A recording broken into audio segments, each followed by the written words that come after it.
Okay, so you wrote down some questions. Let's hear them. You want me to read it? Yeah, let's just go one at a time. Okay, I'm just saving the notepad actually real quick. Okay,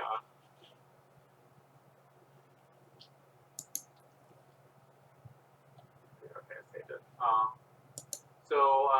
Here's so intelligent game advice. So the first question I have is, when things start to get rough in movement, what should I do to shake it off or not get tilted? Because okay. Could you put in the VC text channel? Yeah, actually, I can just upload there. Yeah.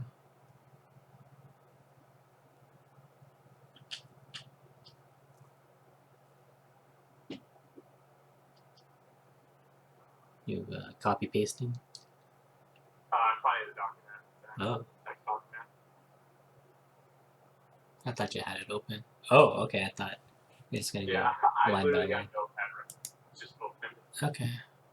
I pretty much I actually have it pinned on my start menu now just because it takes so much notes and stuff like that. Yeah, I'm just gonna paste that into the chat. And then I can easily refer back to it.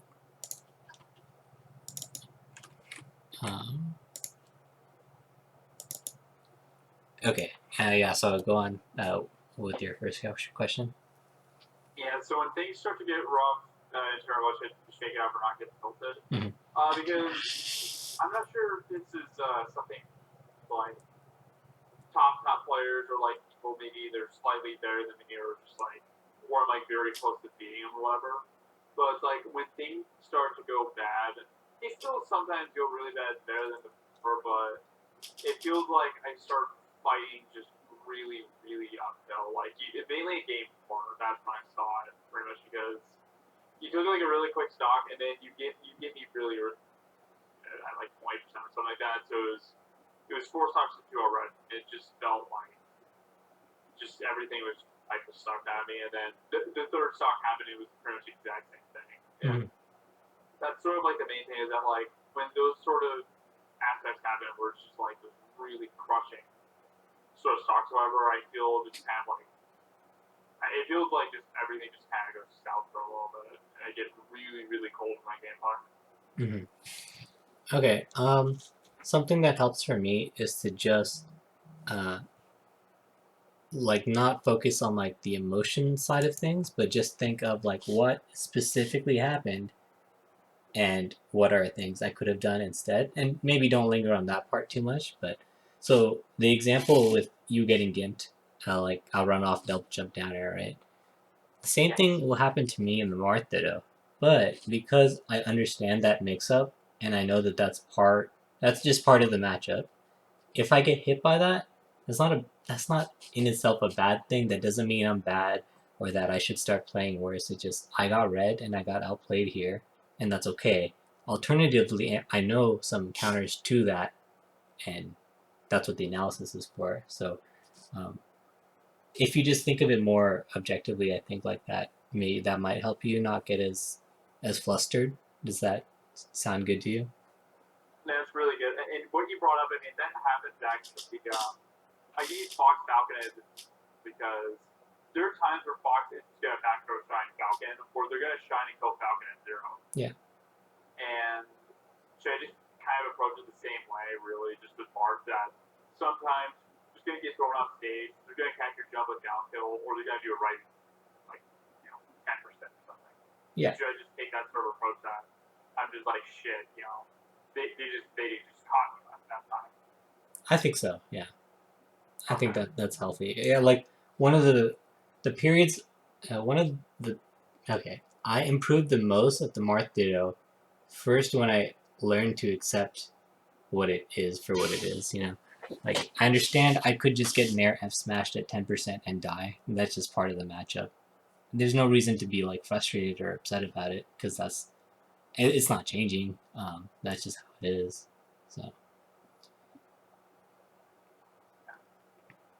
So it's kind of just the same thing here. Just don't get too flustered about it. It happens because sometimes I get double me and face me until the same way. Exactly, yeah. That's often the case where dumb stuff can happen to you, but probably you have dumb stuff to do back to your opponent. with Falcon, that's you can just kill me off with grab. So Because this is right step down. I don't know. yeah, Sorry. it's memeing.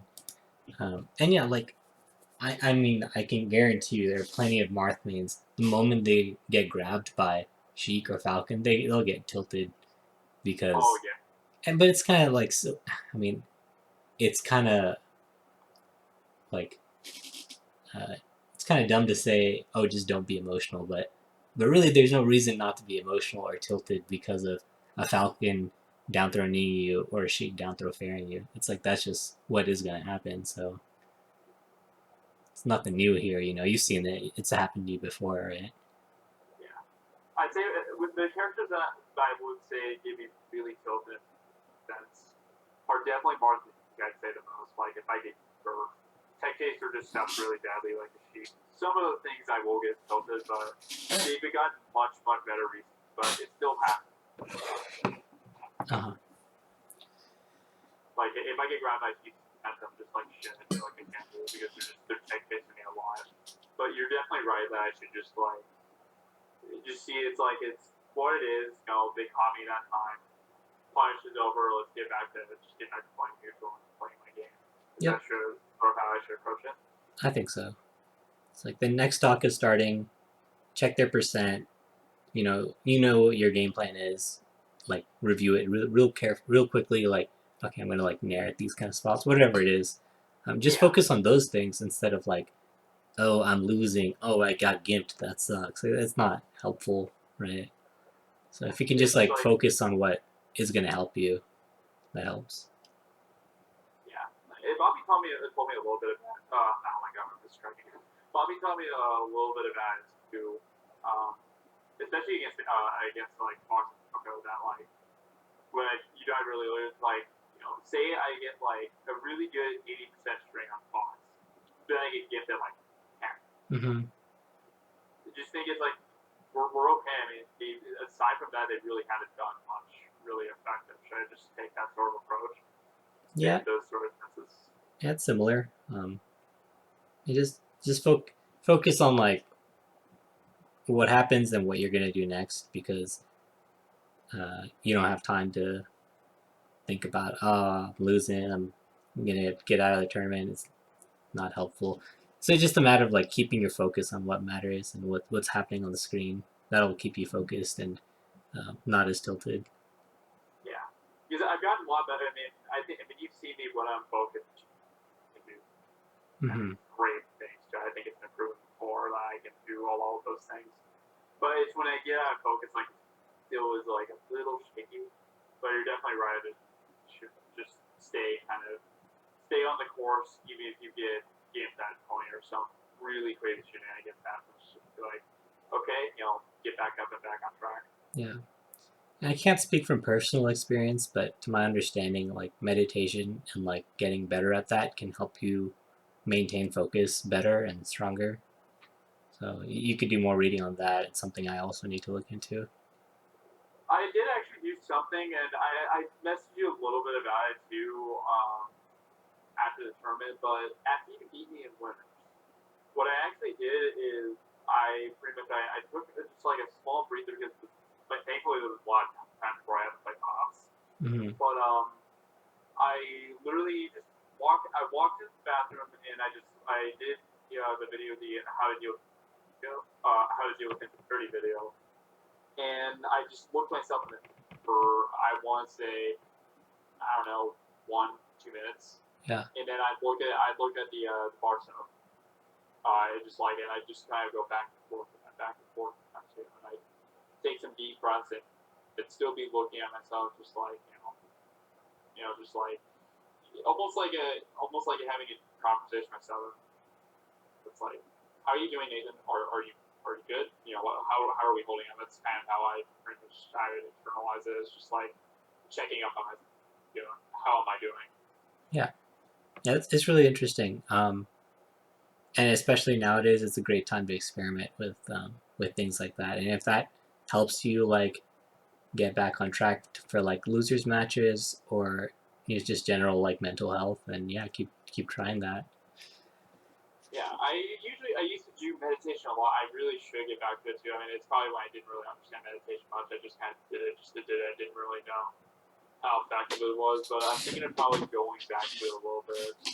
And then I took a break from reading Intergame and Tennis just because so many other things like that, mainly the insecurity thing, which really benefited me. And I wanted to just put a lot of focus on that because I feel like it was more beneficial, at least to me, if that makes sense. Mm-hmm. It's like I'm at least finding outlets to where I'm making it work. I'm making it like it's beneficial, having fun. I'm enjoying myself doing it.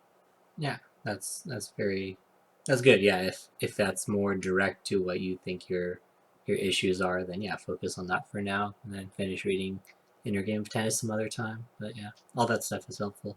So Sorry, just probably the last thing I'll say about it. But, for sure. The other thing I would do too is I do have like a notebook that I just write stuff down.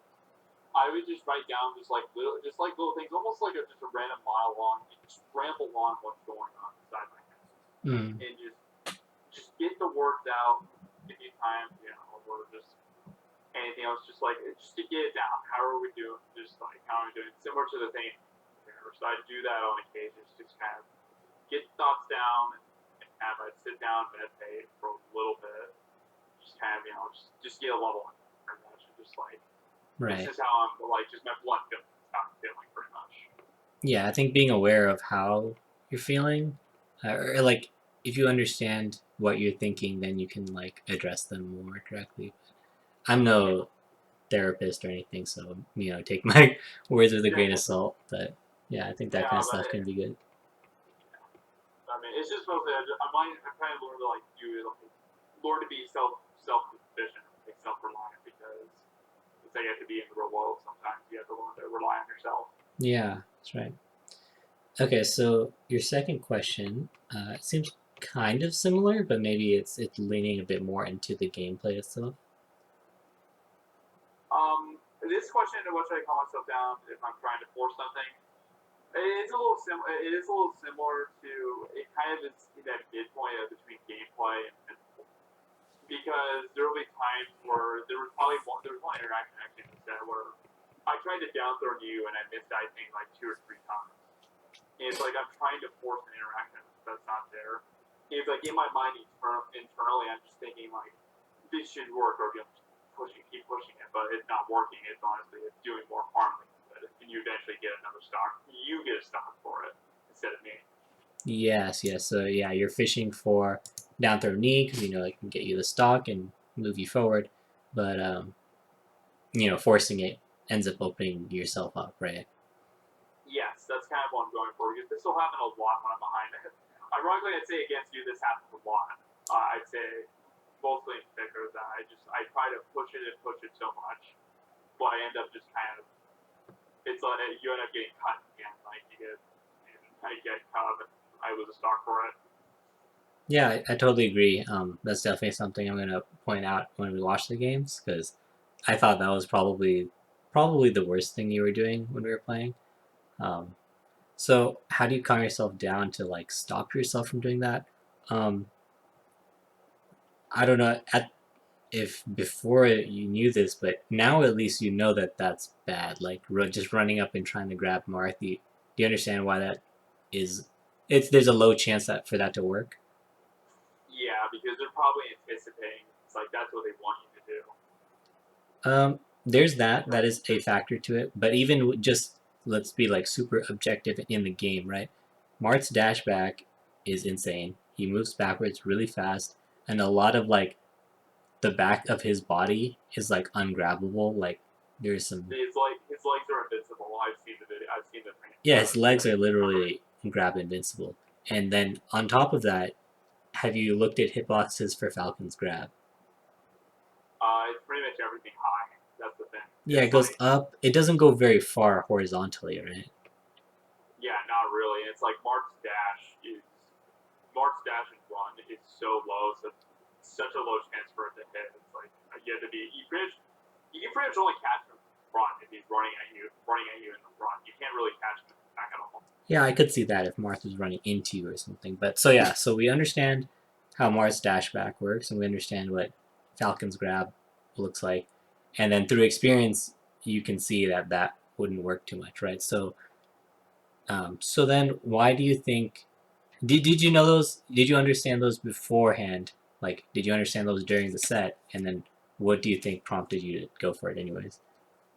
I understood it before, before the set and during the set. I think I got very, very nervous and kind of desperate. Now thinking about it, like, just get the grab, get the grab. I think that's kind of what my thought process just at the time. Mm-hmm. Like, because I'm very aware that like Marth is pretty low as it. I've always been aware about the like thing. Yeah. But I get very desperate and nervous. At least just recently, like, and for some reason, I feel so uncomfortable. I just feel like it feels like sometimes I just don't know what I'm doing. Like in neutral, it feels like just kind of. Sometimes they get that really big hit that leads to a great punish. Punish game has gotten really good against Marth, but it's like the neutral is like really on at some points where I get really good stop or whatever, or I'm very disciplined. But then there are times where I get reckless, like I did, where I was trying to force the grab to draw a lot like these. Yeah, because like, yeah, this is tricky because it ultimately it's on you. You understand why it's bad, so you have to like. It's like if you know something's bad, you shouldn't be going for it. I mean, that's kind of obvious to say. You should opt for something a bit less risky, right? Like doing a in-place nair or like a fadeaway nair or an overshot nair. Those are safer, right? Yeah. So, yeah, I'm not sure what else I can add for this one. Okay. Yeah. Because the main thing is like it's just kind of an additional point is that I think I may psych myself out if this happens because I'll overshoot. I'll get really nervous and not overshoot the nair because I always anticipate that you're gonna shield it or you're gonna ASDI down and turn around, ASDI down and grab me out of it too. Mm-hmm. Like I get very nervous and uncomfortable. Like, do they know this or like are they good at doing this or is like it's bad? Like, will I actually catch Marth doing it? Even if you don't hit me, that's okay. If you just do a nair and then dash back, it's very difficult for Marth to dash back and grab you if you're doing a Falcon nair with like kind of tricky drift. Okay. So like in this case, should I just like, and I'll probably find more options too, but like it's just the first option, just like to start out with, just overshoot and see what happens. Overshoot nair and see what happens. Just throw out nair, payback nair, overshoot nair, or nair in place, and just see what happens. And Marth is just kind of rough.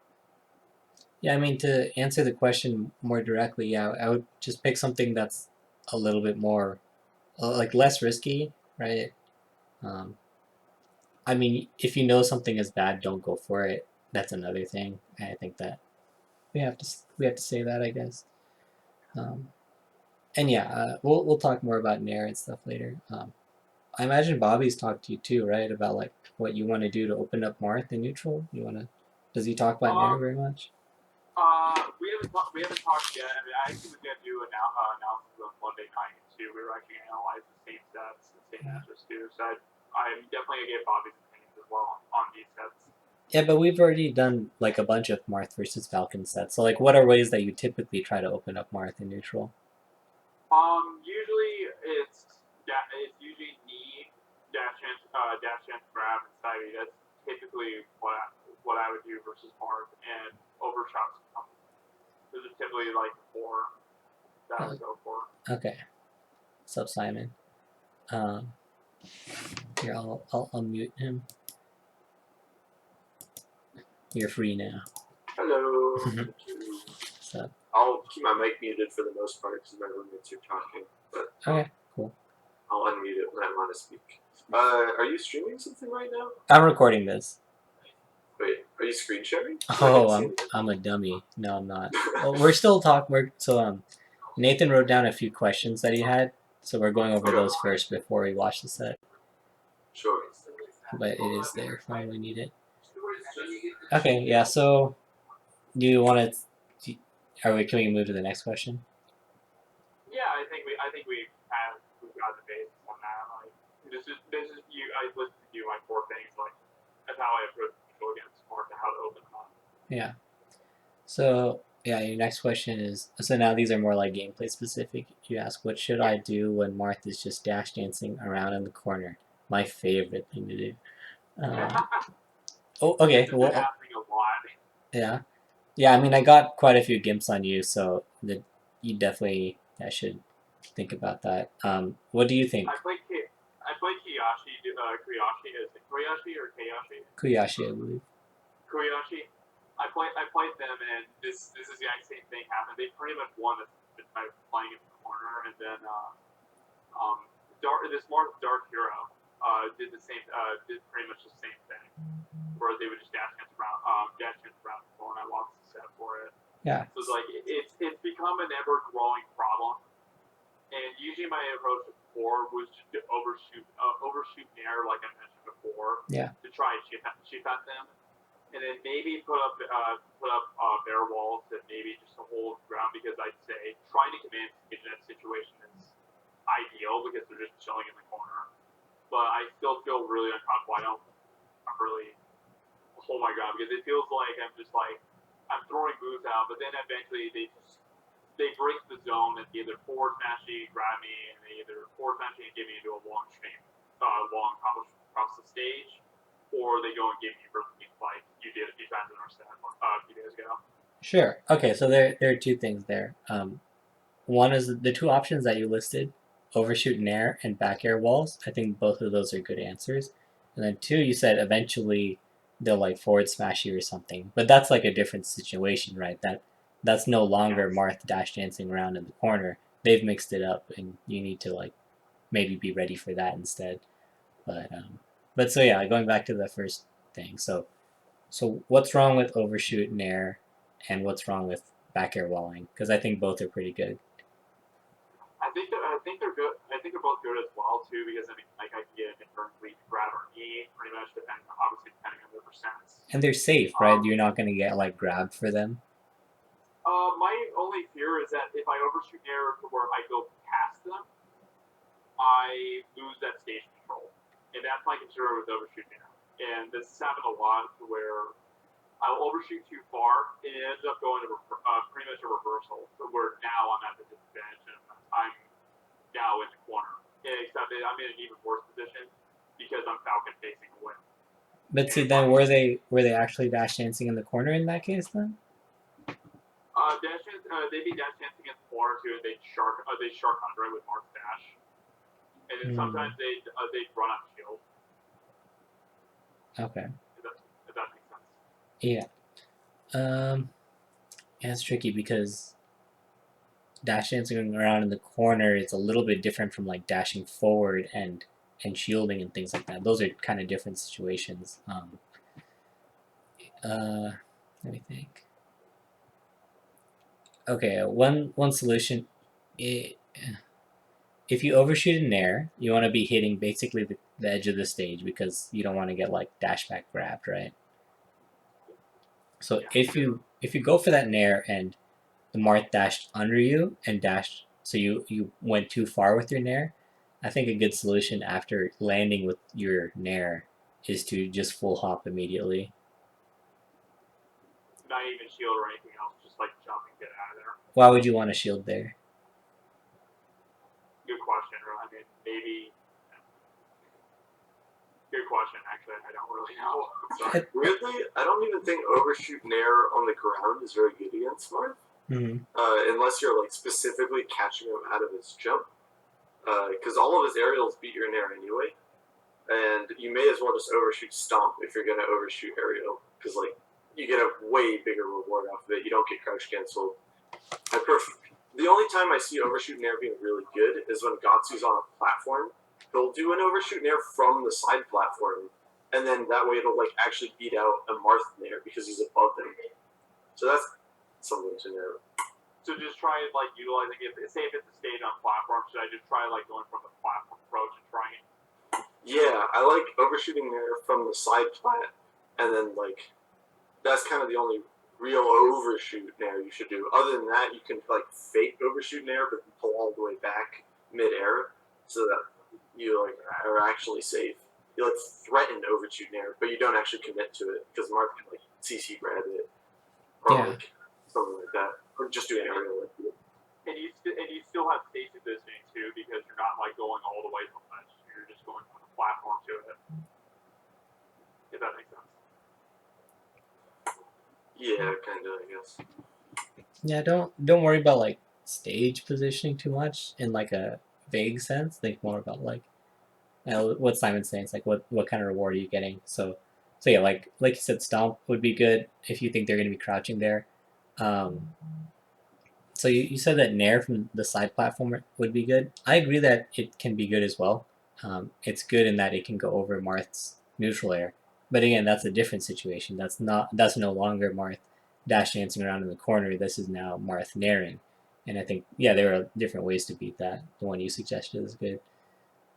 Yeah, I feel like if you pull back near the end of Falcon's Nair, it's pretty hard for Marth to like dash dance grab it, because you can make sure your momentum isn't like too insane that you can always get dash dance grab. Yeah, I totally agree, and that's something I think, Nathan, you could do more. It's very, very difficult for Marth or any character for that matter to grab to like cleanly dash dance grab your neutral air if you're like fading back at all or like mixing up your drift, and then you want to make sure you can dash after as soon as possible. Dash it away, right? So overshoot them like to where they're just out of range to do something, and then like full hop out or dash back like you said. The dash back is kind of different. So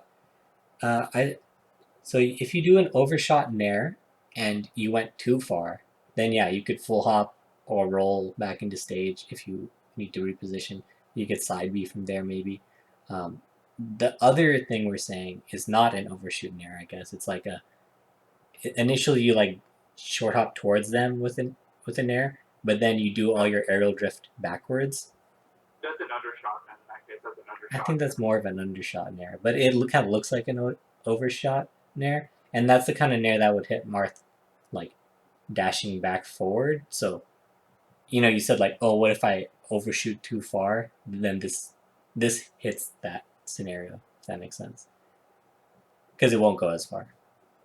Yeah, because if you do undershot there in those situations, you can poke Marth there. Obviously, you can even get like, because depending on the percent, air leads into knee, leads into grab, and it's pretty safe because it can be pretty hard for Marth to punish because you can dash back at it and stuff like that too.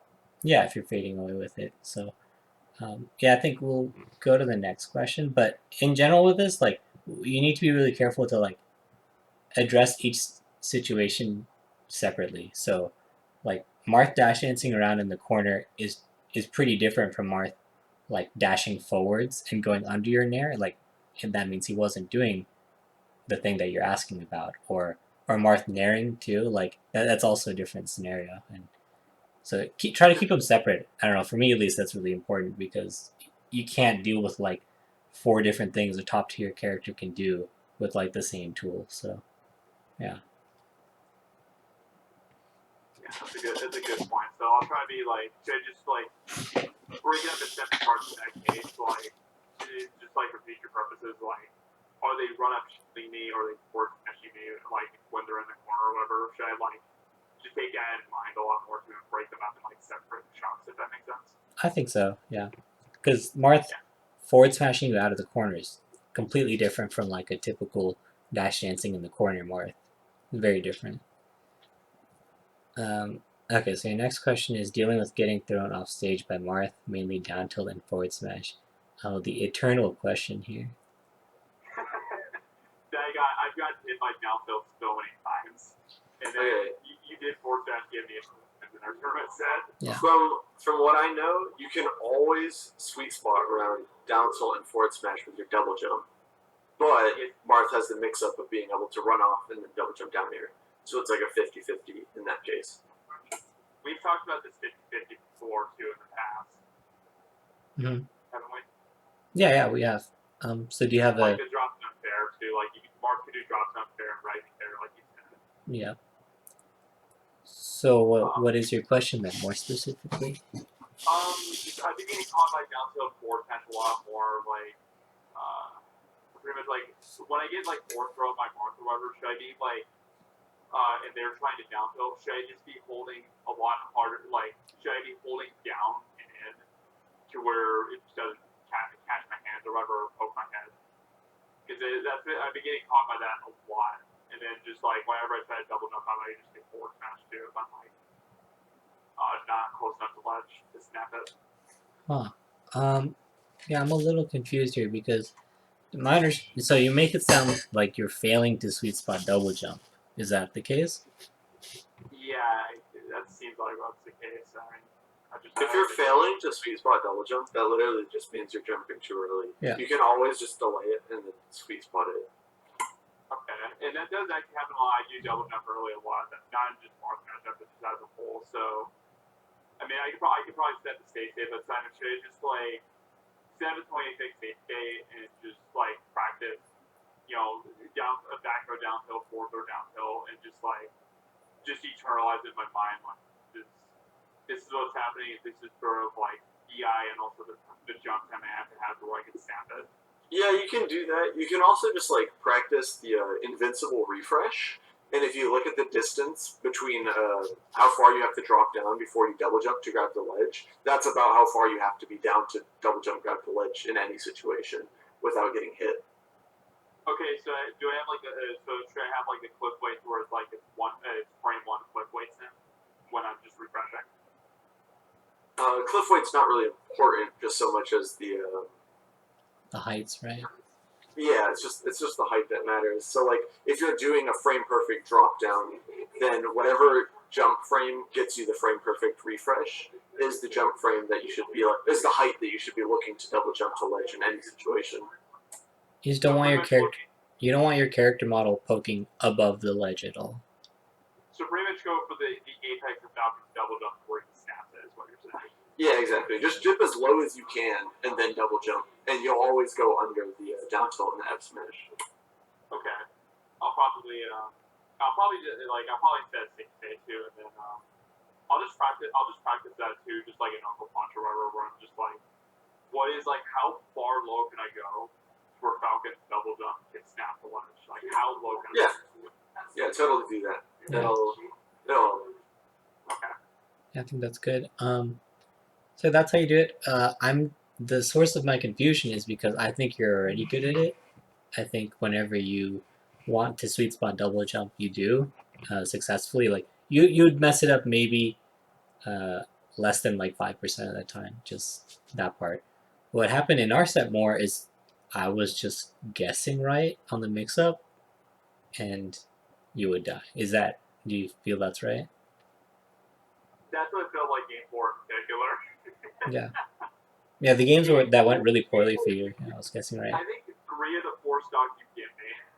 Mm-hmm. It was so frustrating. I will say it just because I was just like, and I look back at it, I'm like, dude. I look back at it and I'm not as upset. I'm still like this mug because I'm like, shit, that sucks. But I was like, it's like you literally nailed every edge guard perfectly. It seems like. If I'm being honest, it's way harder to sweet spot ledge offline because if there's even like a frame delay, your double jump ends up sending you above the ledge and you get hit by the down or F smash. It's really fucking annoying. So it's better on online. You're saying? Offline, it's like way easier to do.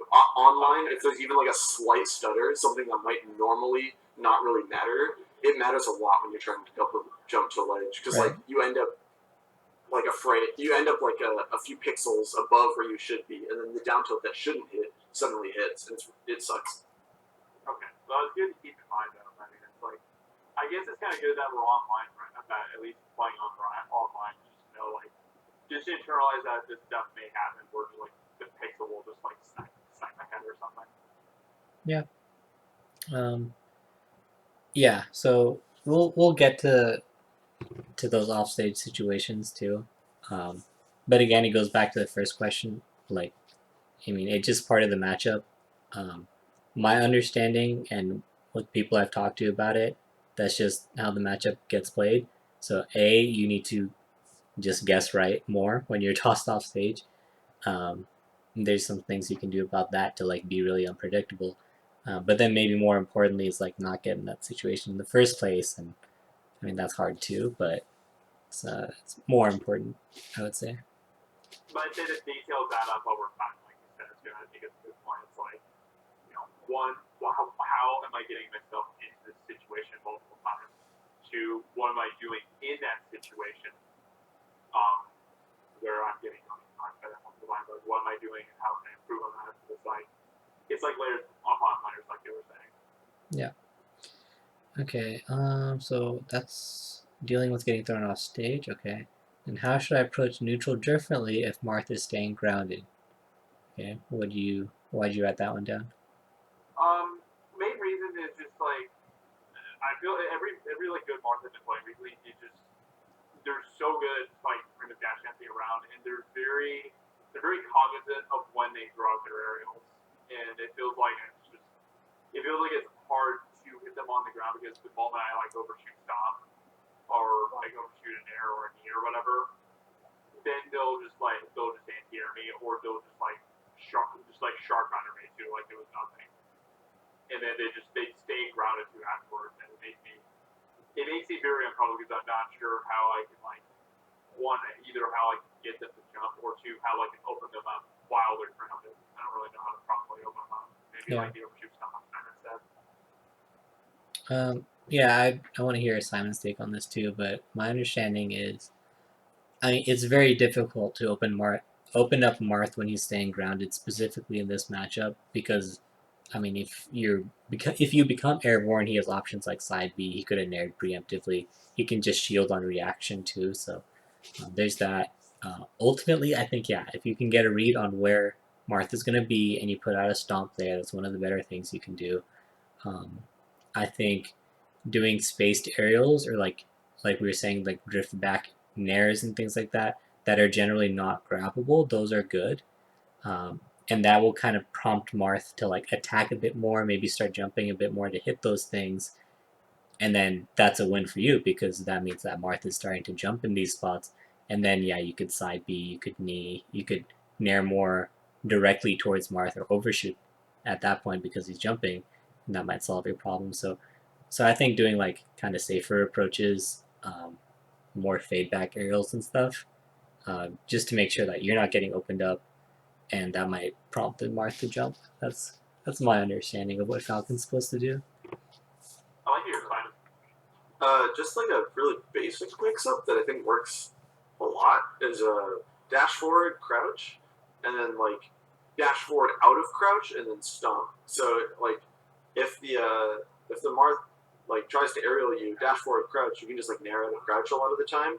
But if they don't aerial you and they dash back because they see you dash forward, which is pretty common, then the dash forward stomp gets the dash back. I like that. Do they because they probably think I dash and you're trying to run up grab them, but really you're just exactly. You threaten run up grab, which is like really important because like run up grab is scary, but it's actually really bad. Like you probably should never run up grab Marth, because if Marth dashes back, even if you try and overshoot, his like weird ducking animation of the dash back means the grab like never works. Yeah. That's why I prefer dash stomp. Umar and I were talking about it earlier too. Marth's back legs are invincible. You can't grab them. Yeah, exactly. As long as he dashes back, you can't grab him. But you threaten the grab so he has to dash back, and that's when you can stomp. And I think that's like pretty strong. So like pretty much like you can do even like foxtrot too, even out of it too, just like exactly. That's pretty much what I'm talking about. So like subtle timing mix-ups too to throw off Marth's dash dance timing too and the rhythm is what you're saying. Yeah, kind of. You just kind of want to bait the Marth into like dashing back from right in front of you, and then you dash again and overshoot stomp. Okay. Yeah, and then I like what you said earlier, Umar, too, to pretty much like make it to where Marth has to jump and do low middle approaches, or just like low middle movement. Yeah, I think both are really good answers. Simon's is really good because I mean, knowing how to use your crouch with Falcon is really, really good. Marth's down tilt can almost get CC dash grabbed. It's kind of risky. I don't know, but actually, let's say Marth runs up and he down tilts you, but you did Simon's strategy where you run up and you run up and crouch. So Marth down tilts you. You don't necessarily want to go and grab here, but what's Marth going to do after he down tilts Nathan? What would Marth do after he down tilts you?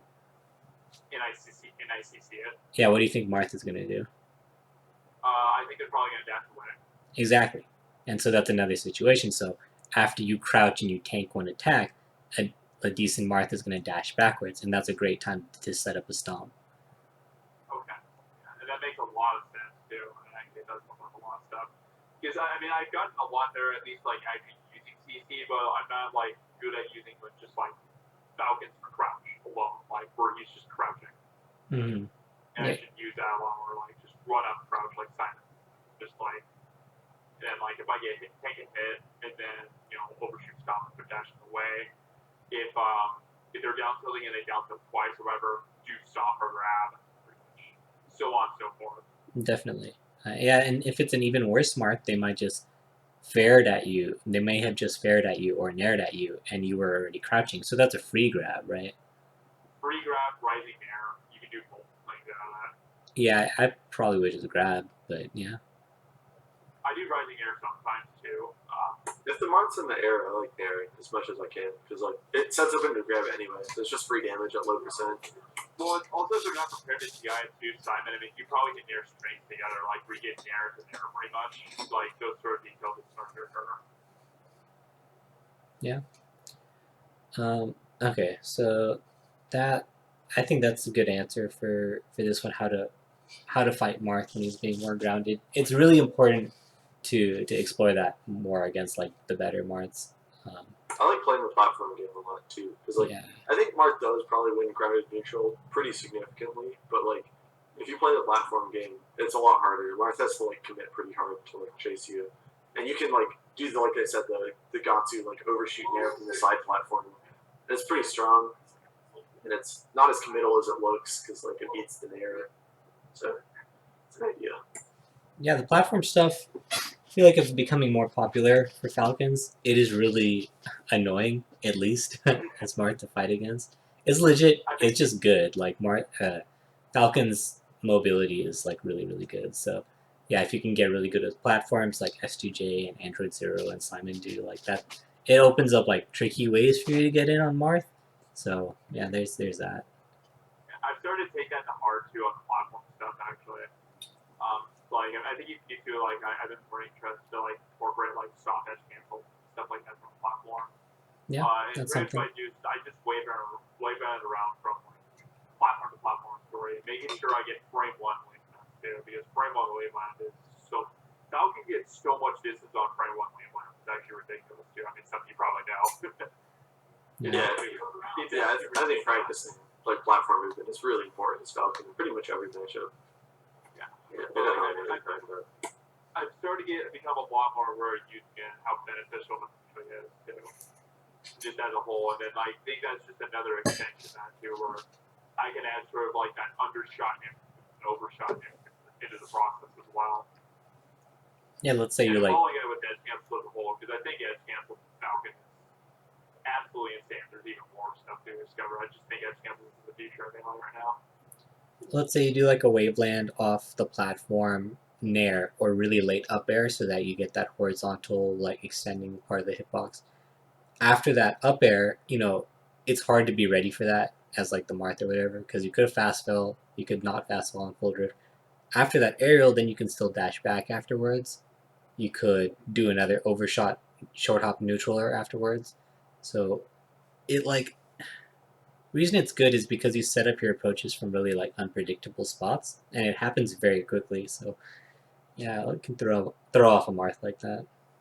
Yeah, you give them the reach too. You can get the Marth to reach and stuff like that in those sort of situations. Yeah, they could. Like maybe the Marth is like, oh, I just want to dash in and grab him, and you waveland off, up air, fast fall, dash back, and Marth whiffed his grab, trying to grab you. So and then after a whiff grab, what's Marth gonna do? Yeah, like if you use pretty much Falcon's sheer speed movement pretty much from platforms and also just his run speed as a whole. Yeah, and then so how about in this scenario if Marth were to whiff a grab on trying to grab you because you dashed back, if he whiffs the grab, what's Marth gonna do afterwards? Probably dash back. Yeah, and there's another chance for you to set up a stomp or something. Yeah. And so, I mean, I always say that when I do analysis on Marth, so I'm helping people to fight against Marth. I'm like, okay, after X situation, Marth is going to dash back afterwards. And that's pretty true. Like, you need to have an answer for when he does do that. But let's say you play against someone really tricky after that whiff grab. Like, they have other options too. They could nair, they could, I don't know, forward smash or whatever else afterwards. But we're going to have answers to like the various different things that Marth could do there. So let's say that Marth whiffs a grab and then does it. He likes a nair afterwards. What's something you do about that? So like if you were to nair somebody else, so say he whiffs a grab and then versus what you're saying. He whiffs a grab and then he nairs. What would you do as Falcon? Presuming you can't just directly punish the grab, like he has time to nair. Yeah. My first thought is to 4B because you can scoop Marth with 4B. Yeah, that's actually what I was looking for there. Yeah, you could do that. If they like to nair in certain spots, right, then that's a good time to do slide B. Well, and that's what Bobby and I talked a little bit about it too, and it's sort of a different situation. It's like, if Marth does up tilt, you know, what's your first auto option? And just like, we talked about side B, and side B sometimes be pretty good at catching in those situations. Mm-hmm. So, like, it's a similar thing here. It's like, here's how I'll phrase it. Like, with Marth whiffs a grab, what does he do afterwards? Does he nair? Does he dash back? Does he forward air? Does he dash in? Is that how you kind of fit? Yeah, it's important to recognize what the Marth likes to do after whiffing attacks, because that'll happen a lot in the matchup. They're going to whiff an aerial, whiff a down tilt, they're going to dash back, or whatever they do after. It's important to know that. And now, you're developing ways to beat each of Marth's options, right? Like, you know what to do if he just dashes away. You know what to do if he's nairing, right? Yeah. Okay. I've been doing stuff like that at least against Faces for a while now. Like, if I hit Fox, like, it's not, you probably have seen this situation multiple times. So you know how like there's so many different scenarios that can happen if you nair Fox at lower percent. Like, if they're holding in, you can grab them. If they can't, if they're successfully CCing it, it's better just dash back or get hit so they can't down tilt you or shut you. Or like there's other situations like you have to be aware that they may roll after you hit them with an or shield or they shield. Mm-hmm. Like it's a similar thing here, so I try to treat it like with a similar approach here. Like, you know, if they whip a grab, what's Marth gonna do afterwards, pretty much. Yeah, I think so. Okay, so that's the grounded Marth stuff, and then down throw, up throw flow chart. Yeah, like what questions did you have about that to the Marth mean? Well,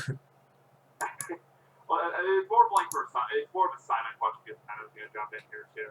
The only other additional thing that I really have with it is because there are times where the down throw nair will work, but obviously they will. If the Marth is good, they will try and SDI up on the nair where nair doesn't work. Should I treat this approach as down throw nair until the Marth proves that they can SDI it, and then go off or down throw up air instead until you get to like 30%, and then you start doing the up throws? Is that how I should approach it? You can always just double jump nair to like beat the SDI out. I'm not good at double jump nair, like. Yeah, you just have to practice that, like grind like instant double jump nair. It doesn't, like at 0 they usually can't SDI it, so you don't really have to worry about doing it at 0. But like when they get to like 15ish and they can start like really easily SDIing it, you can definitely just grind out how to like do the instant double jump nair, and then that beats the SDI out. It's pretty safe. Okay. I'll probably just say like just go into Uncle Punch. Doesn't really matter what DI at all. Just like if they're holding in, just like holding in or not DI at all. Like. I mean, you can set it on Uncle Punch to like SDI up because that's the only way that they'll ever dodge the short out nair. They have to SDI up, otherwise it always hits. Okay. So just set it to like SDI up, and then you'll figure it out. On Uncle Punch. Yeah, because that's been one question because I know double jump nair has been a thing like in PH stuff like that.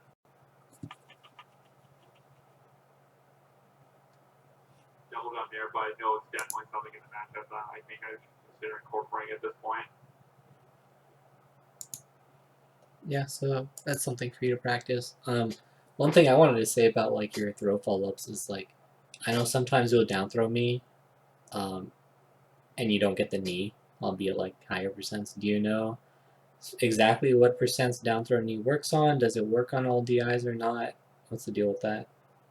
I'm actually not the greatest when it comes to like those sort of like the kill throw setups. Yeah, I'll just be honest right now. Probably Simon's probably better at knowing those sort of percentages. And there's a post on this somewhere, right? The Falcon mains are very diligent. Professor Sechi has like a to the percent to the pixel guide on this. I would assume. I probably should just look. I probably should.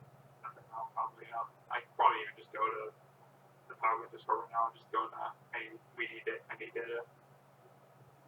Yeah, it's probably there. Yeah, I mean, maybe Simon knows too, but yeah, figure out. I think it's around like 60 or 70 that you can start down throw kneeing, and it works until like somewhere in the hundreds. But I don't know the exact, so you could definitely just check the Discord. Yeah, sounds good to me. But that's like, it's super important to have that down because that's a stock, right? Yeah, it's literally down. It's the difference between like, okay, hopefully I can get the edge guard on this Marth, he's not sent too far off stage, versus like, okay, I don't have to think about it, he's just dead every time, right? And that's something that like you can just keep grinding out. Then you can go to Uncle Punch, set the DI, do it at every percent, try it on different DIs, like, and just grind that out if you know what percents it works at, right? 78 to 86% up throw knee works. Okay. What about down throw? I just looked up. I'm looking at it right now. Yeah. Versus Marth right now. How about we leave that for homework and then you do that later?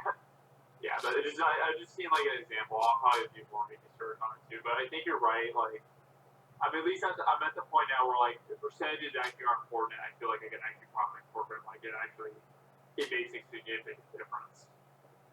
Yeah, knowing all of them. Like, I mean, on Marth's end, I can tell you like a shit ton of percents where like certain things work and they almost work versus Falcon. There's like an up throw flowchart that Cardano made back in like the mid 2000s or something. Like up throw F smash works on X 63%, like regardless of DI, and it always dippers and super consistent. So yeah, you should definitely know things like that for Falcon. Yeah, that's how I approach like matchups and stuff at least. I focus more on like neutral positioning, which is like basic punches, but now it's like at the point where it's like, okay, these specifics actually make a difference. I should apply them now because that'll like that sort of attention to detail will add up over time. Yeah, and we all play so much. Like you'll have it if you keep working at it, you'll have it memorized within like a month or two. Like even if it takes a year, that's fine. You have them all down, and then you just kill Marth off a down throw every time in the corner or whatever. So okay, so that's that. Anything else that you want to ask from this set of questions, or should we start watching? I think it's pretty much good. I think these are pretty good, and I'm still taking your advice too. I haven't written down any notes yet. I'm just retaining the information I'm being given right now. Yeah. And I'm really just kind of committed to this sort of thing. Yeah, it's worth a try. Hopefully, with that like crouch and then dash stomp kind of situation we're talking about, you're like visualizing that and like imagining yourself doing it. Should I write like when we're done with this whole thing? Should I actually write some of this stuff down at the end or no? Should I write anything down at all, or just retain everything that given? Just try to retain it this time. And like you can try practicing it in Melee. That's like what when PPMD talks about shadow boxing, that's kind of what he's talking about, like visualizing certain scenarios happening and then practicing doing them. Okay, and then I'll probably jump on Uncle Punch afterwards and just lab it out. Yeah, I think that's more valuable than writing it down. Or even in some cases, maybe just like fight you afterwards or some other Marth afterwards. Yeah, you could message some Marth. I might be down for some games too. Yeah.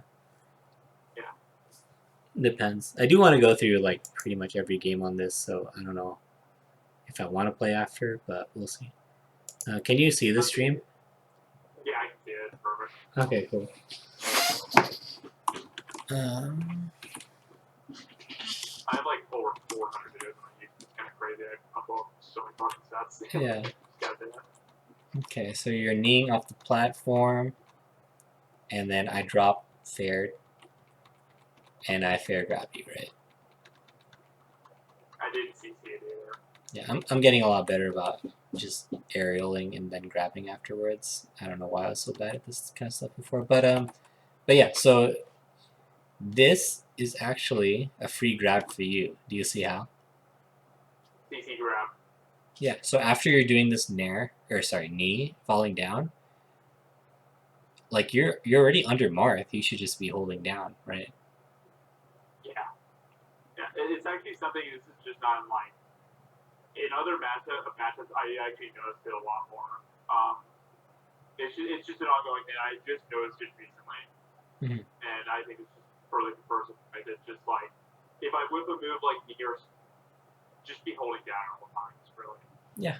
If you with any kind of attack, really, and like Marth is kind of close to you and airborne, definitely, yeah, you want to be holding down so you're ready to counterattack or just grab after. You've practiced this enough, right? Like holding down and then like grabbing Marth after he does an aerial. Yeah, I just haven't been really aware of it at this time. Like, I just wasn't really aware of it. Yeah. Like in the set. Yeah, it's super important. So yeah, keep working on that. You'll get a lot of openings. Yeah. I could probably see the setup as way if it's just more bearing, and I could just smash grab too. Yeah. Getting tech chased.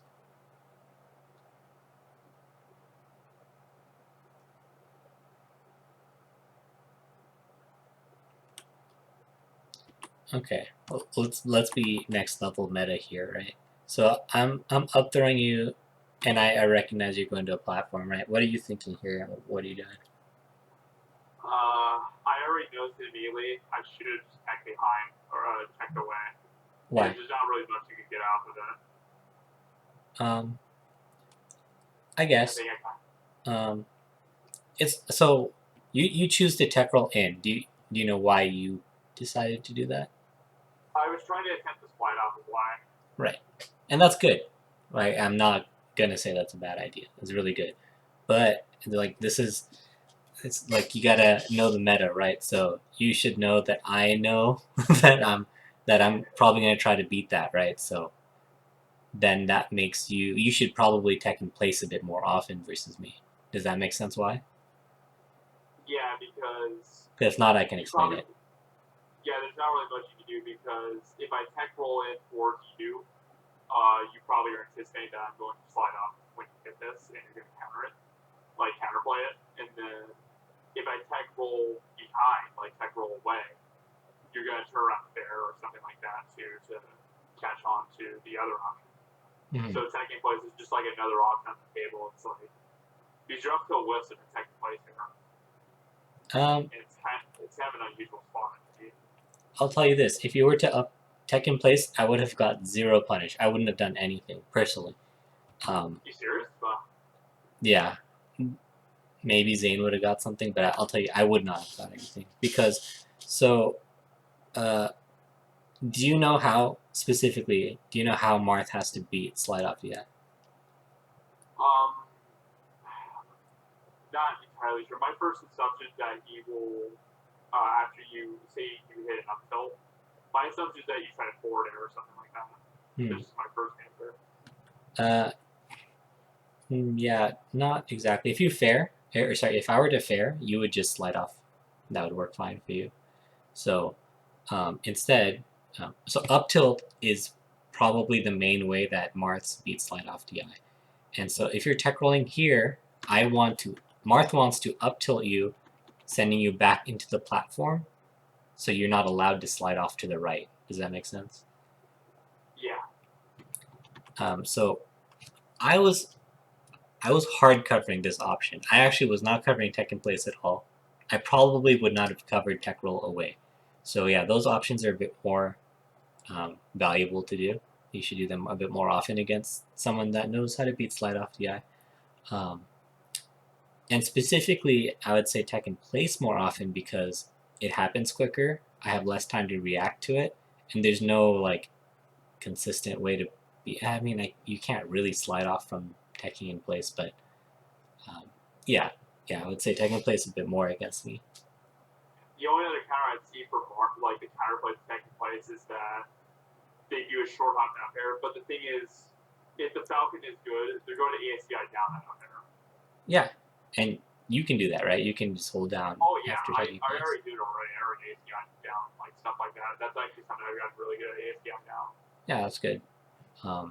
And so you're saying up air, right? That would be the counterplay that Marth would try. That's right.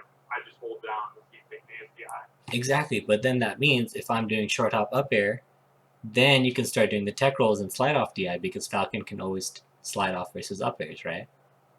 Yeah. So if Marth starts doing more short hop up airs, then you want to start doing the tech rolls more often, right? Yeah.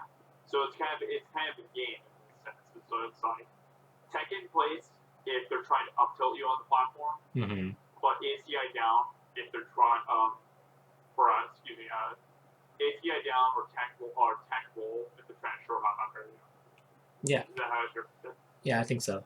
And yeah, you're visualizing that, right? You're seeing tech in place, and then you're seeing up air. And if Marth is doing up air, then that means you want to up tilt. You just want to make sure you're visualizing it to try to keep it in mind for next time.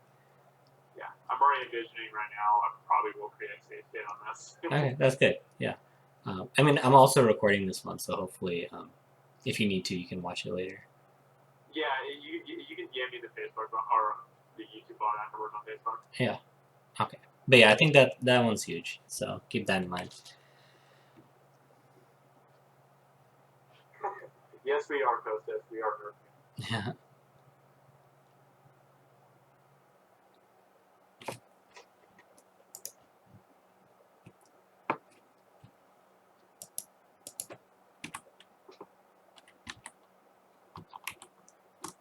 The combo is kind of weird here.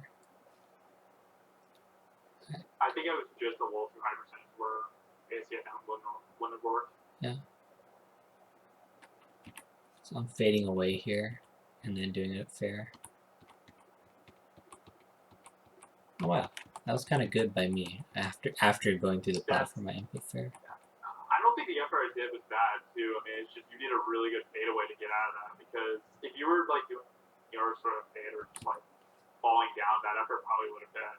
It was just crazy that you fared after falling through the platform. That was really good. Yeah. Thanks. I mean, there's not really much I can do there.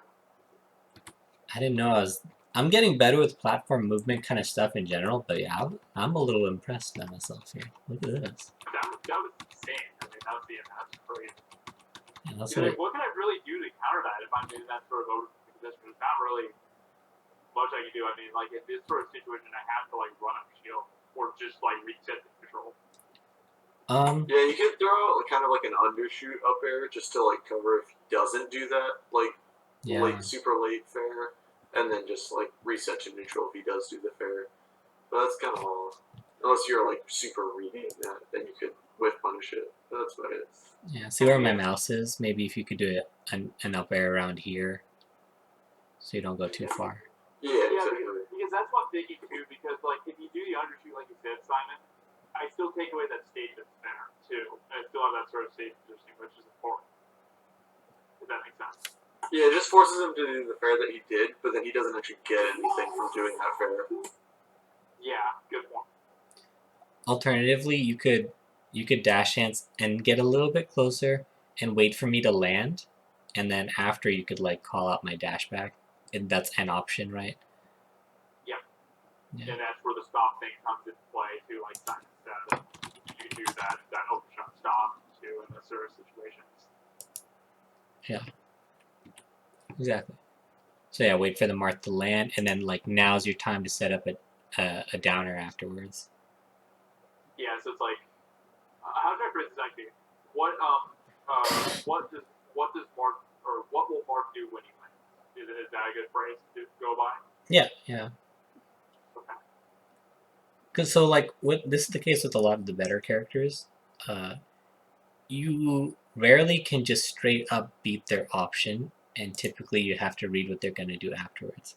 I think it's super true for Marth because of like how his aerials and stuff work. Aerials coupled with dash back, so you often have to read what he's doing afterwards.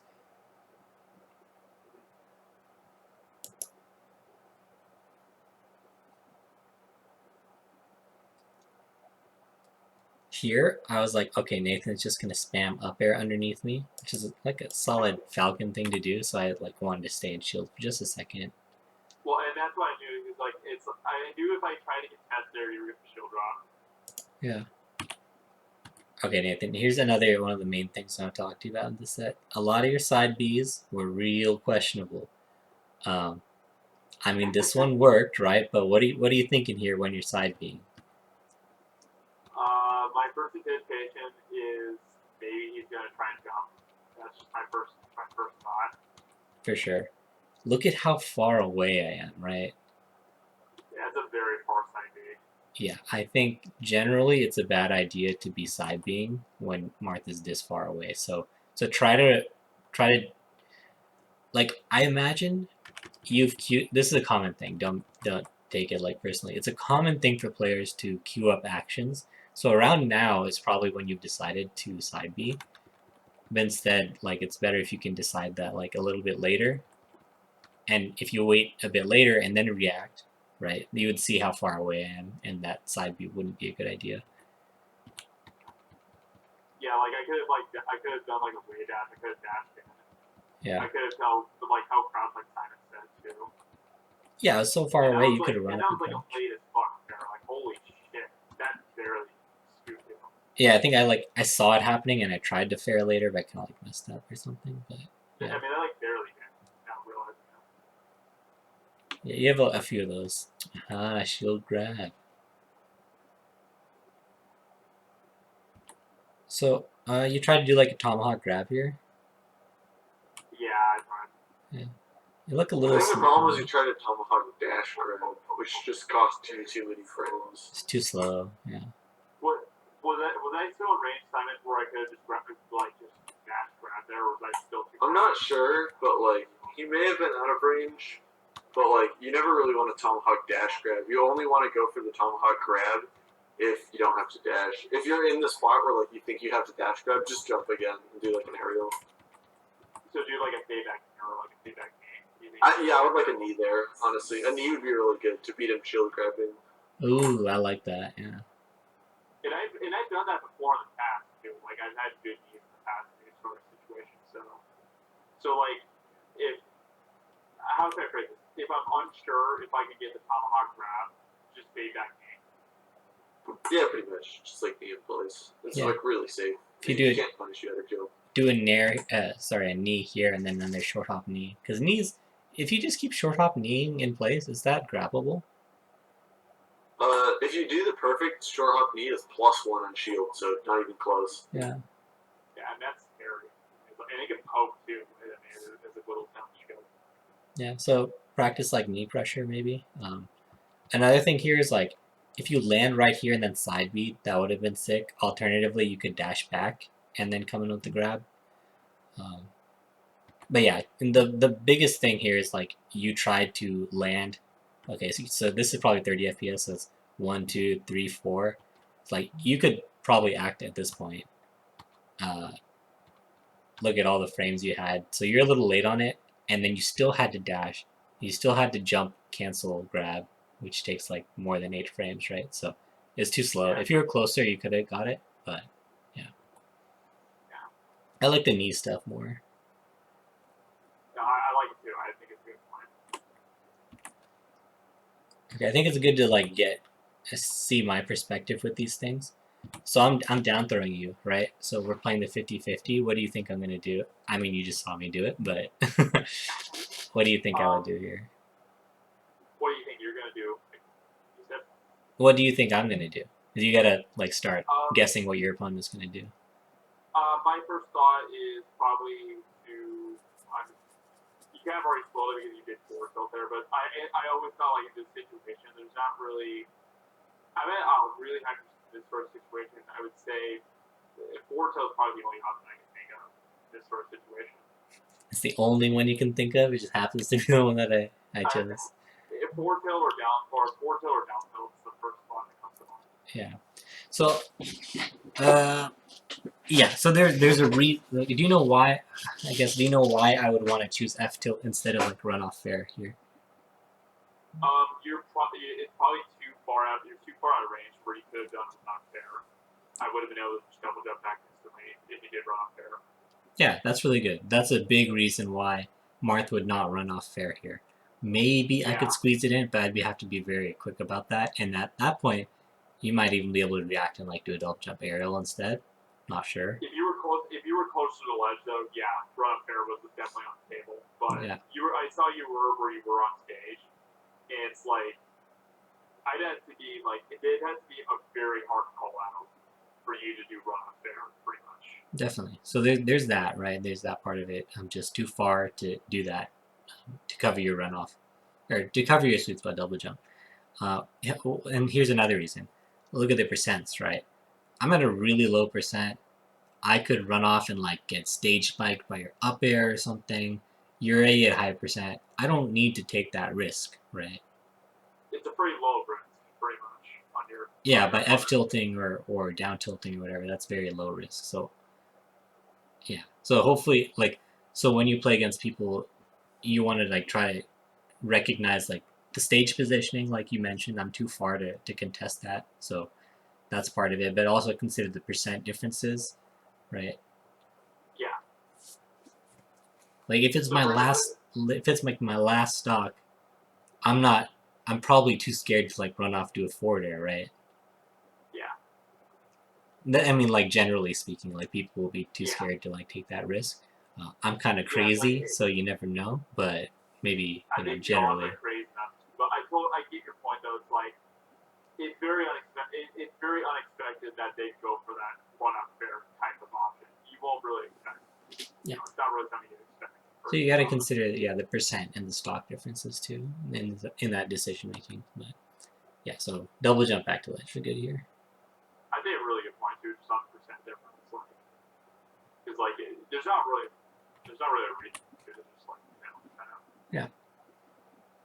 You're already at the percent we after this. I like my pressure in the corner. It was pretty safe, and then like I need to chill after the jabs. I'm surprised your side B worked that well. Side B, I'm surprised you need there, and then like you dropped the edge guard too. I feel like you could have just up aired and done like a strike, and then gotten like a more solid like edge guard. You think it would have been better to up air there? I think so. I mean, he had a way, but like I feel like up air is generally better in that. He was only at 43. Like I think up air is solid. It sets you up a lot better, and then you could have gotten like a really solid edge guard. I think it'd be super good here because you land on the side platform too, right? So you get to act even quicker. Side B up air game, like Sam probably just said, this is probably side B up air near D territory. Yeah, pretty much. Yeah, I've mostly just been doing side B to near, side B to near, pretty much at low percents. So I should probably just remember to mix up side B up air, which I used to be really good. And that juicy mid percent is when I like side B up air. At other percents, you're probably right, but like he's at 43. That's like the perfect percent to start up airing at a side B. Okay, so what would you say? I'm actually curious, Simon. What's kind of that juicy percent range in mind, actually? Because I definitely want to this is the one thing for percentage step reason, Umar, I'm just gonna write it down because I want just like a percentage, but I'm told what I think it's good. Probably between 30 and 60 is when you want to like go for up airs. Okay. So 40 and 60, you said? Try 30 and 60. 30 and 60. Yeah. 50% and 60% try opting society up there. It's just only for percentage. That's the only reason I'll write it down tomorrow. Yeah, that's fine. I think percentage stuff is important.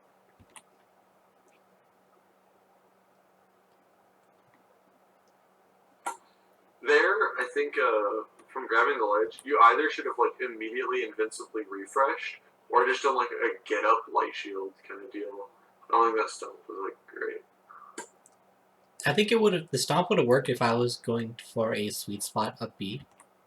But if you're going And for a sweet spot up B, I think just regular, like neutral get up, like hold light shield would have been like, fine. He's at 120%. That is true. He has the over 100 get up. I don't know. I don't like it. I think he should have refreshed in general.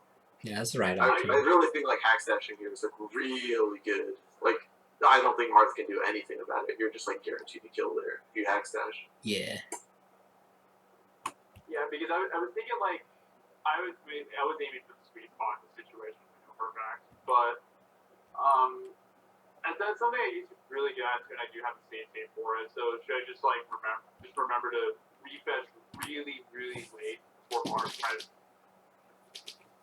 Or there's a hack method actually, something you probably know about too, the backflip, where Falcon does that a backflip and refreshes. That's also kind of an ambiguous mix-up sometimes.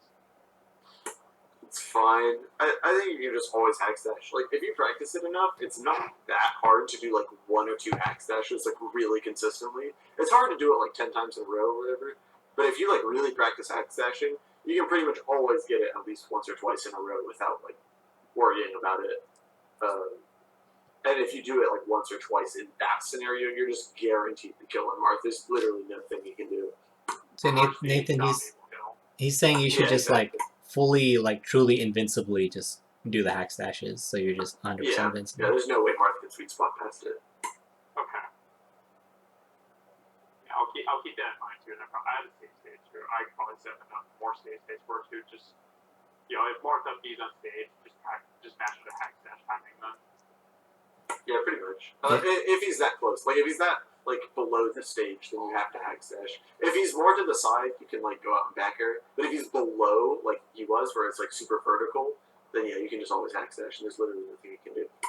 Yeah, because that's like always a hard thing to judge. That like, are they like slightly away from the stage, or are they just like right next to the stage? And that's the thing. It's always I haven't been great at judging. Is that like, yeah, like he's right by the stage. That's like hack stash territory now from seeing it. But if he was a little farther, out, yeah, I should refresh. So just like keep in mind like with how when Marth is very low, take into account is he away from the stage or right by the stage. Because if he's right by the stage, that's my have to hack dash. But if he's like slightly away from the stage, that's where I have a chance to refresh. Does that make sense, Simon? Kind of. I mean, the point of hack stash is just a guaranteed invincible refresh. So you should just like always do it if he's so low that he has to like be. The only time you're really backer is like if you're reading a side. If he's like higher up and it's on the side, and you can like read a side B or react to a side B with a backer. But if he's below the stage by enough that he has to up B, you just hack stash or like Marth killer, and there's really not much you can do. Okay, so that should just be my go-to option. Just off the hack stash then. Yeah, pretty much. Or Marth killer if he's like really low and like not too far to the side. And I have gotten better at Marth killer, so I'm really happy about it. While you've seen me, I've gotten better at doing the Marth killer. Yeah, that's good. Actually, here I thought you were gonna drop zone back air. That's why I waited and it dipped even lower. See, it was too far. The problem is that it was way too far. I didn't think I could get the back air in time to punch, so I'd be lag. For sure. I think right here you can just drift a ledge, right? Right? Right here. When I up you. Yeah, right now you can just go to ledge. But you air dodged. Yeah, I'm pretty sure you can just drop the ledge there. That's like always something really precise. Because sometimes you can't just flat out miss it. I flat out missed it before, so I usually do that air dodge as a safety precaution sometimes. But I'll keep that in mind in the future. For sure. Yeah. In this case, you know, it did get you killed, so yeah. Try to get the ledge there, but I see why you didn't. So here, actually, I recognize this inner set. I saw that you went for the knee. Do you know why you need here and you didn't up air? I was kind of banking on a really big trade, pretty much. Up air might even stage spike me here, so. Yeah, knee's not like the wrong choice here. I was thinking that like if I need you here, you could still tech it. If you need me, I would tech it. I'm thinking that if if I need you here, I was thinking I'd launch you all the way across the stage and be able to be back. Yeah. The way I see it is knees a higher reward, but it's less likely to work, and up air is very likely to hit. So, personally, I would up air here, but I mean, yeah, choosing the knee here is not like necessarily wrong, but it's slower. The hitbox isn't as good, so that's why you got hit here. Frame advantage, basically, too. Frame advantage to you. What do you mean? You have frame advantage too. You have a quicker move. Yeah, you're not really using the term right, but yeah. Sorry. I'm kind of dumb sometimes. I also feel like you could have just double jumped a lot earlier there and maybe like carried on Sean. You double jumped like super late. What? You were a pretty high percent. Yeah, high percent. I don't think you usually have to fall that far down when you have your double jump versus down tilt. You fell really far. Yeah.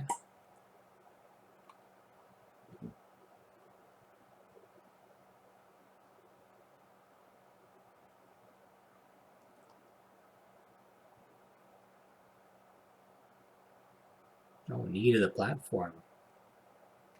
What were you trying to do with that knee? Was it? What were you trying to do here? It looked like he was trying to get a land on the ground knee, but just like barely landed on the platform by accident. At least that's what would have happened if I did that. I probably meant to land on the ground and I just overshot it too much. I just overshot it too far. Yeah, because he like just barely landed on the platform. You probably know the situation time this happens on your story live where you try to do an air or whatever, but you get stuck on the top platform. Yeah. It's a similar thing here. It's just I probably overshot it too far. All good. Okay, here's like a great example of what we've been talking about. So you do it falling back here from here, right? You could have drifted in all sorts of different ways with fast soul or not, so it's hard for me to grab you here. I feel like I can, so I go for it, and I try to grab. Your tech skill, could be a little bit cleaner, but you did avoid it, so you get the dash away. Barely, actually. Broken dashback animation. Look at that. Must be nice. Just do it from the Marth thing? The Marth made it sing. Oh boy. Okay, so, but yeah, this is the example we've been talking about, right? So I was to grab. What's Marth going to do here? We haven't seen it yet, right? Yep, it's the first time. He's going to dash back. I promise you. I promise you. Let's see. Oh, I shielded. I'm shielded. That's just a me thing. So, I mean, if you were to do an overshoot stomp there, that wouldn't be bad, right? Even given that I shielded. Yeah, you'd be behind him. You'd be totally fine there. Yeah, and, we pretty much know the flow chart at that point. Like, Marth, when he's taking away, shielding, not that good. Like, yeah, probably dash shoulder is only good options. A better player would dash back here. Shield is not that good. But let's say they do shield after whiffing a grab, right? So then what could you do instead? I can dash and grab that. Yeah, so you dash back just barely to avoid the grab, and then you come back in and you grab yourself, right? Like, yeah. And that works if I'm shielding, or maybe you're just fast enough that it's a true punish. And this can lead to down throw knee, up throw knee, so on and so forth. Yeah. I mean, but that's like a kill opportunity, like literally dropped on the table because I just didn't grab. Potential kill opportunity. And so then the question is like, okay, what were you doing instead? Was what you were doing worth it risk or reward wise? What was your goal here? Go into platform, pretty much to reset neutral. Yeah, but so yeah, I mean it's not the worst thing you could do here for sure, but yeah, that's a really good opportunity you can use in the future to beat grounded Marths, right? Yeah. So there's a great example. Yeah, because this is me kind of, I gave you a wolf perspective in that sort of situation. Yeah.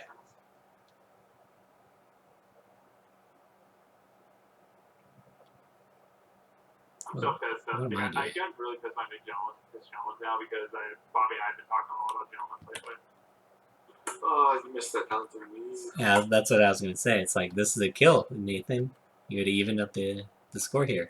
Why do you miss this?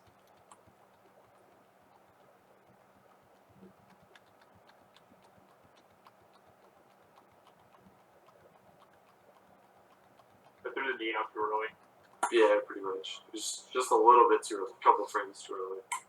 It's like a true combo, right? Yeah, it is at this percent. It's true. Can you Uncle Punch this? Yeah, I probably can. I just missed the timing. You're right. Yeah. Time for it hit the nail on the head too early.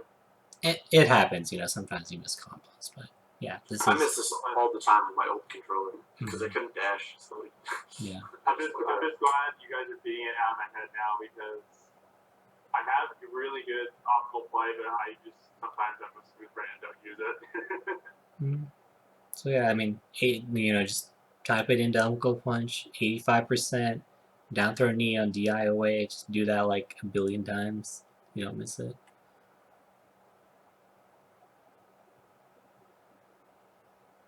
Ooh, I could have countered. That was a misinput. You're trying to up air? What is it? You were trying to up air? No, go back. What are you trying to do? Here, I could have done one back here or one jump there. Yeah, I didn't miss it. Yeah, I definitely think up air is the best and probably what you're trying to do. Yeah.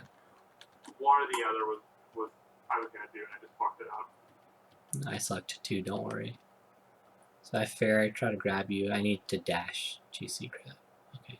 And then you do like a back air here. Looks like you're just kind of flubbing here. I don't think any of that is intentional. Yeah. I'm assuming that's true, Nathan. Maybe you just want a full hop instead, like reset. Probably either stay back there or just like get out of there. And I probably just fucked up and hit the C stick or something. Or the A button. Or like dash away. I think that's really good. Yeah. It's harder, but like it's really important to get really good at dashing out of various things in Melee. Here, like you down tilted. Like, are you just fishing for a kill here? I'm pretty much fishing for a kill here, I'll be honest. Yeah. I mean, down tilt can sometimes it's good popping up, though. Like, obviously, it's like so situational. It's like you don't really see it often. Yeah. I feel like you just kind of should be back airing here. Like, down tilt when he's grounded doesn't seem great. I would definitely just prefer like dashing away, resetting neutral, and just going for like back airs, or maybe trying to grab because again you can just try down through knee again. Down tilt seems like really unnecessarily committal. I agree. That's something not hitting.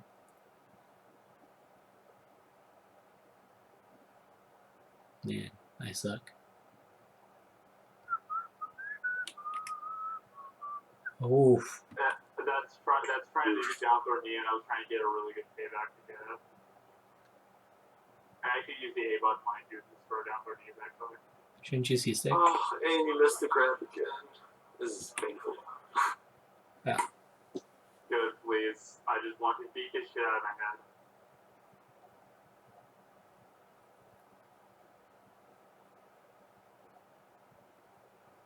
I don't really like Okay, that. that was a good recovery. Yeah, that was good. I was saying I don't like what I did, but what you did was good.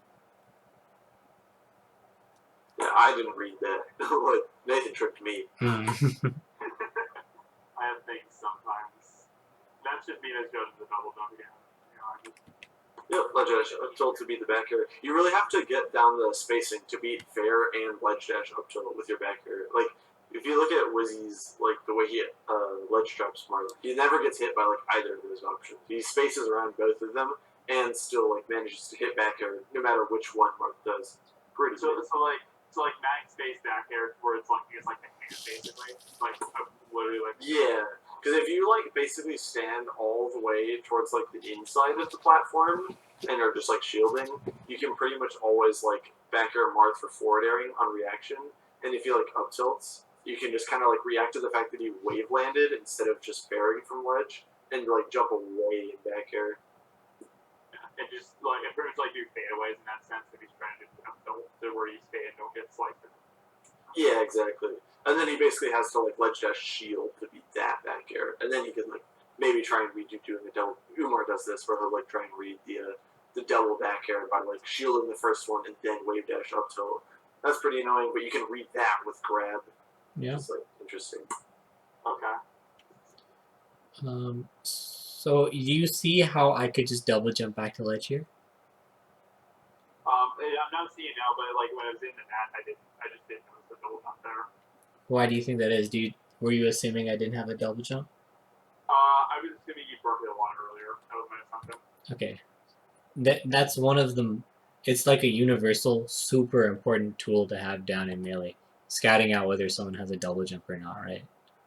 Yeah. So this is just a situation where I'd say I just didn't notice it. I don't know if you're watching yourself or not, but try to watch your opponent in this case. I never jumped, right? I never jumped. So yeah. So Marth Killer is never going to work here. Yeah, here I probably would have actually not rolled and just like wave dash towards the ledge and then back hitting for side beam if I could. Yeah, could do that. The Marth Killer, definitely not what you want to do there, because I had to jump. That like lost you the stock, right? It's really, really important. Yeah, I mean it was literally just dead for the furniture reason I lost it. Got it. I lost it. Yeah, Marthko is only good if you know for like 100% certain that he has no jump, or he's like really far directly below the stage, not like to the side. Yeah. And like there's no way, even if he has a double jump, that he could double jump to ledge. Those are kind of the only times you want to use Marthko. Yep. This was bad by me, but you narrowed here, popped me up, I got grabbed. Yeah, there, Nathan, I think you actually, that's where you want to down throw nair. Do I do the double jump or just do the short hop? Yeah, you can do the double jump. If you want, you can even just like, I do, sometimes I'll like short hop, I'll delay the short hop, I'll down throw, see him DI in, wait like a little bit, and then just short hop nair. If the Marth's like not amazing at SDIing, which I think this usually works on you, Marth. Pretty much the only Marth that doesn't work on is like Typhoon, weirdly enough. Against Typhoon, I would double jump there because he's like really good at SDIing. SDI like frame perfect. But pretty much every other Marth, I could just delay the jump a little bit and then short hop there, and it would work. Okay. But against like Typhoon, you could just double jump, like instant double jump there. But you don't want to dash forward because you just end up crossing up Marth and you're in a bad spot. Yeah, I think that was the biggest problem here, is that he dashed forward before doing the aerial. Up air wouldn't have even been that bad, but he dashed forward. So you have to react to the difference. Is if you just piled down in a way, then he gets nothing. Yeah. But at least he doesn't get counter hit. Yeah. Yeah, that's just more combo practice, right? Like actually react to the difference between the DIs. It is really hard. I hate dealing with Marth's reaction because if you guess, or if you like react slightly wrong, you get hit. Kind of like if you get wake up shine by your spacies. Exactly. You can like fall like up air out of your down throw, which is really annoying. Yep. I'll probably yeah, you gotta uncle punch it. Oh my I'll god. definitely rewatch that portion in particular though. Yeah. So just like because I mainly have been trying to work on just like out of better flow charts to do it, just what to be over of mine. I think you grabbed me because I was jabbing here. Yeah, why did you jab there instead of just dashing back? I should have dashed back, but I play around Falcon. I play around Falcon short hop nearing out of shield, maybe too much. Yeah, I definitely think you should have just dashed back, because that would be short hop near out of shield too. Because he's shielding is the big thing. If he wasn't shielding, I totally would get jabbing, because like overshoot stop would fuck you. But he's shielding, so literally the only approach he has is short hop near out of shield. At which point, dash back like all the way still beats it. Yeah.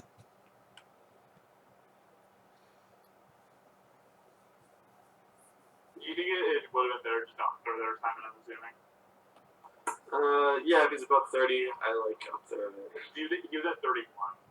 Yeah, you should definitely up there. You just get a guaranteed up air to up air to up air to whatever. Jab, yes. I didn't guess, yeah, well, yeah. For a little question.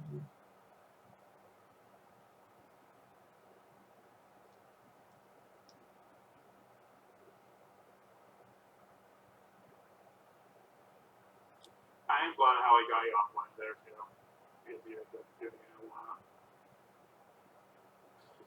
Nathan, do you like practice dashing back out of getting hit with like a jab or down tilt? Because like right there, I probably would have dashed back. You forward tilted, which luckily didn't lose to the nair, but it definitely could have just gotten like, beat out by the nair. With all the being hit by all those jabs, bad my nail, to be honest. I'm not even gonna hesitate to say that's just bad. I can see Sarah's shit. I can put on there. I mean, that's what I think when I play terrible winners. But I didn't think getting hit by the jab was super bad because you got hit out of the air. There's not a ton you could do. But like when you got down tilted on the ground, I really would have liked to dash back. You forward tilted, which really luckily didn't get punished by his nair. But like had he nair a little bit forward or had the spacing been a tiny bit different, the forward tilt would have just lost to the nair. And like it's really risky when you can pretty much always dash back out of the down tilt at low percents. Yeah, and you're right. I don't do it that much. I always try to respond back instantly. But to answer your question, so yeah, I should probably just keep that in mind. I think this was really good. So you land an aerial on Marth shield, and then you dash through him. Because the way his grab works is like, you know. Ooh, you did that Hungry Bucks aerial in front of you and then landed behind you. Yeah, it's true. I think I could do that. I could do that quite a bit. Surprisingly. So there's an air. You can't up air at 0 because you can just do exactly what you just did. You have to short hop, short hop or short hop air. Yeah, here on like the no GI, you definitely just short hop air. Pretty much at 0, you can always just delay it a little bit and then short hop air. You never really have to go for the instant double jump. Only if you fold GI down in the way, then you chain grab. I was gonna say, was chain grab a possibility here as well, or was it always there? It's a possibility, but it's like really ambiguous because if he DI just like a little bit in and the chain grab doesn't work, he can fall and up air you, and then you're like fucked. So I definitely like nairing here. You only grab if he DIs full down and away. Otherwise, you can always nair him. Okay, yeah. Isn't that weird side where it's like chain grab could be a possibility, but you're right. I'll just do nair here in this case. Yeah, here it's a super juicy like nair into regrab, guaranteed. There's like nothing you can do. Yeah.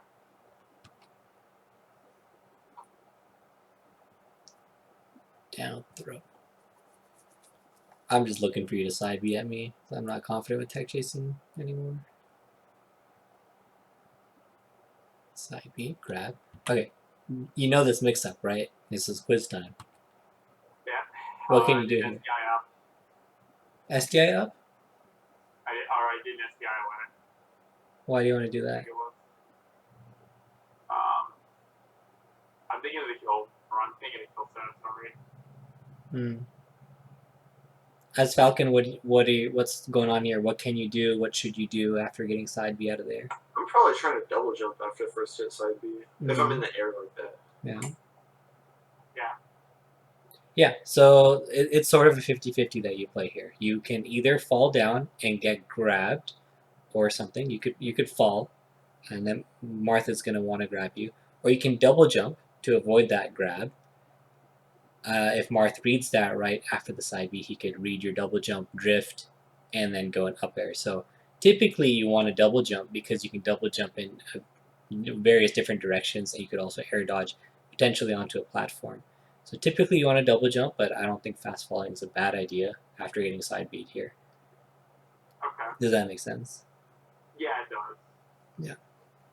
I was thinking the kill set initially too, so it was just a dumb quick hands Friday. Yeah. No kill setup. Against Falcon, that's not really a thing at all either. It's very important to... super low if you like just full charging at him after that stomp either, because like I don't know, you're like behind him, so it feels kind of obvious that he's gonna be like doing a dash back into an immediate option to me. I prefer just like spacing another aerial like on where he was shielding, so then it's like pretty safe. If he dashes back, like nothing happens. But if he like stays, you just get more pressure. That's it's true. kind of like a reset to neutral a little bit, is what you're saying?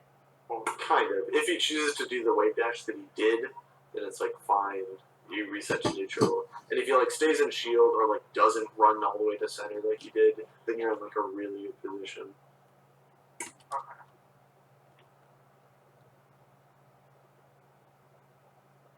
I missed that. You messed up your side beat and then you side beat again. Yeah, that's another spot to up air though. This kind of works. Yeah. Yeah, maybe side beat. Yeah, that's why I like up airing there, because like you end up going off stage for not enough reward, and you end up getting reversal out of it. You just up air at like mid and low percent. So yeah, here's I mean, you already saw it. We brought up. I'm closer to the edge, right? So I could F smash. I mean, I just guess that you would do that. Yeah, I mean, it's really just 50-50. That's how I see it. I don't think you could attack that. You're so far away. That's really important because I was thinking I could have. No, you get a sweet spot under it. Oh yeah. That was the other option, but it's like I tried to see if I could be up 4 times the time, and unfortunately I didn't.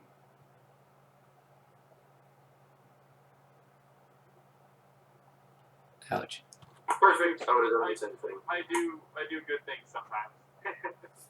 Yeah. I agree with everything you did in that sequence with the grab. I should have DI'd away, right? Well, okay. I feel like the only reason he softened you was just a pure accident. Yeah, if yeah. you DI'd away there, you were just like super dead. Because like he should have just guaranteed need you there. It just like was an accident that he softened and he like compensated for it.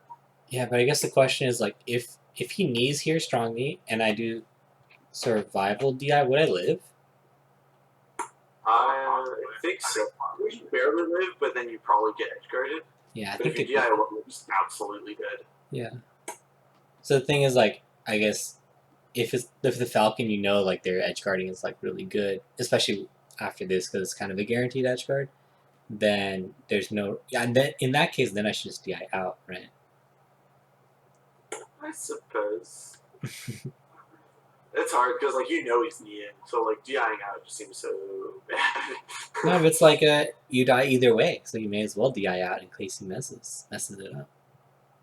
I suppose. Oh my god. Good. That was like perfect.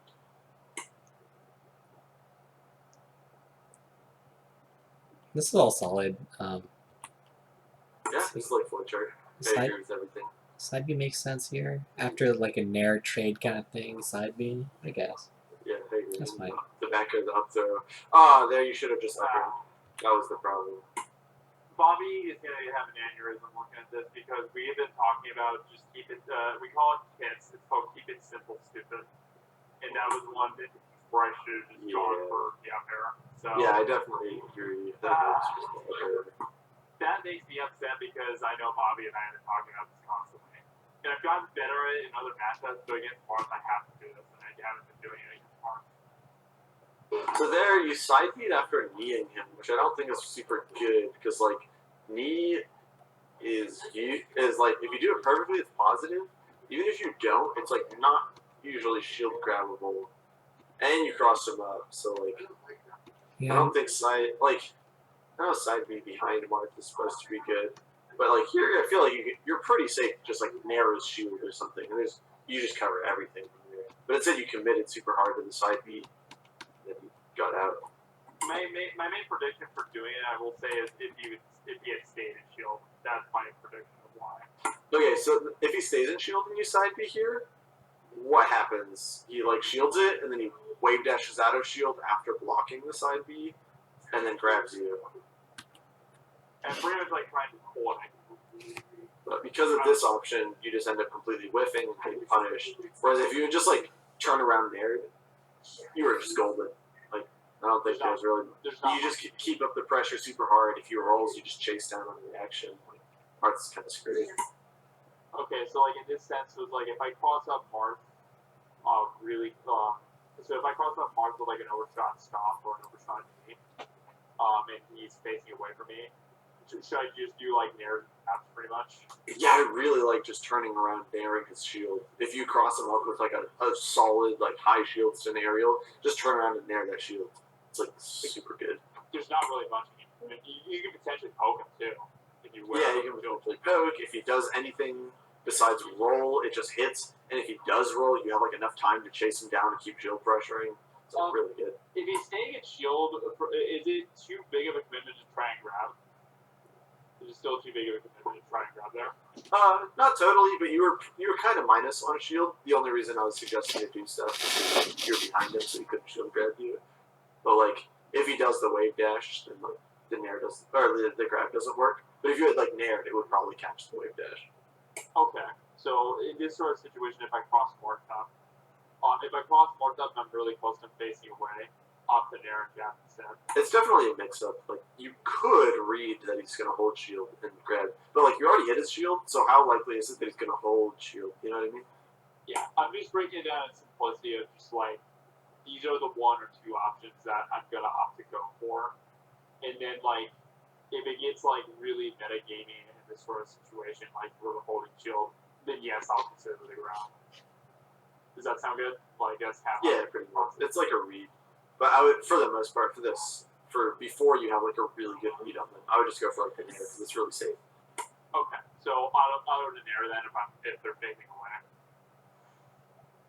Yeah, that's for me. Do you have any thoughts, Umar, on that situation? Yeah, so I was gonna say, I think if I blocked it with my back facing him, I don't think I can get a true punish, or at least it'd be pretty difficult to.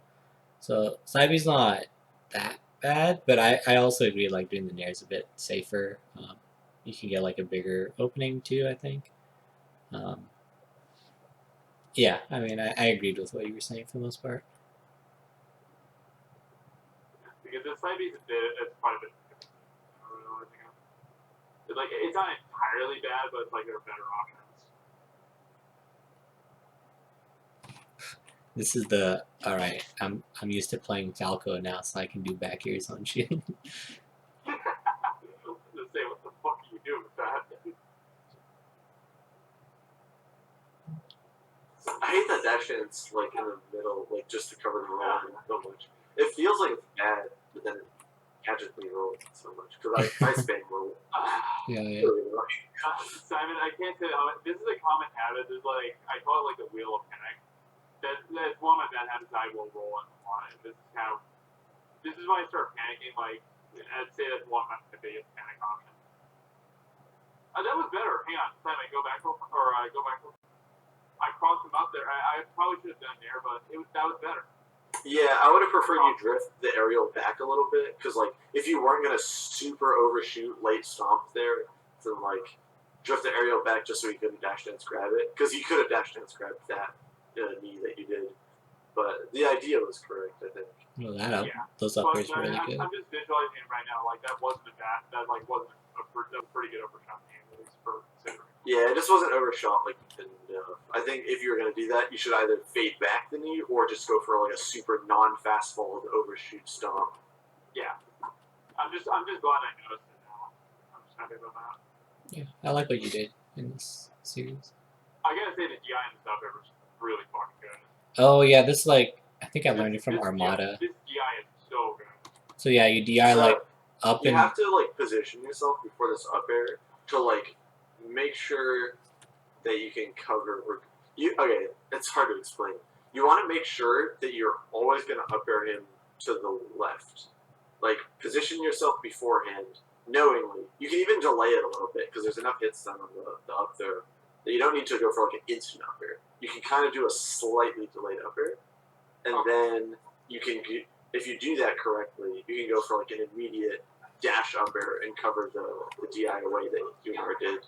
Yeah, so like right here, if you do a slight drift back, which you do, except you do an instant up air, but if you do that slight drift back and just delay the up air a little bit, then like immediately fast fall as it's like hitting him, and then immediately like frame pretty close to frame perfect dash forward instant up air, you can hit him again for sure. Okay, so no question. So like, I mean, pretty much like it's just a very basic thing too, but it'll add up over. It's a very like slight spacing and like really tight timing thing, but you could definitely double up air him here, even with this DI. I was looking at also too. The other thing I was noticing is his percent of alcohol. He was at like 40%.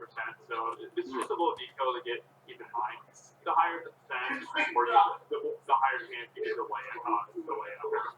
This is where I like pummeling too, because you can pretty much get like a guaranteed pummel before the up throw, and then you get a little extra percent, and then you're more likely to be able to hit that combo I was talking about. So that was a really good sequence. Yeah. And you missed the way flash. We get into this weird scramble. I will never check that. Happens. Yeah, none of this should be happening. Blah, blah, blah. Good sweet spot. Sometimes. That's another one I've just got right now. The higher the percent versus Marth, or the higher the percent Marth is, the more you can delay your run there.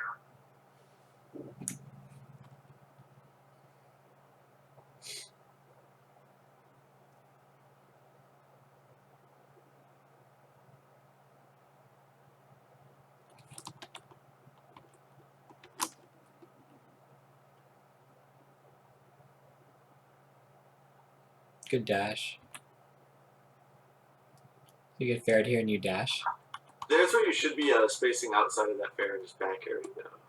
Like, you're going for the knee hard read, but like, I feel like back air will just set up the kill anyway, even though it's streamlined. You're just in his fair spacing. You should be like farther into the stage and then just like with your back turned. Because you can short hop and then just like slow drift in after he fairs and back air. I'm already kind of envisioning it too. I can like slap his head pretty much in this sort of situation with like a max range there, pretty much.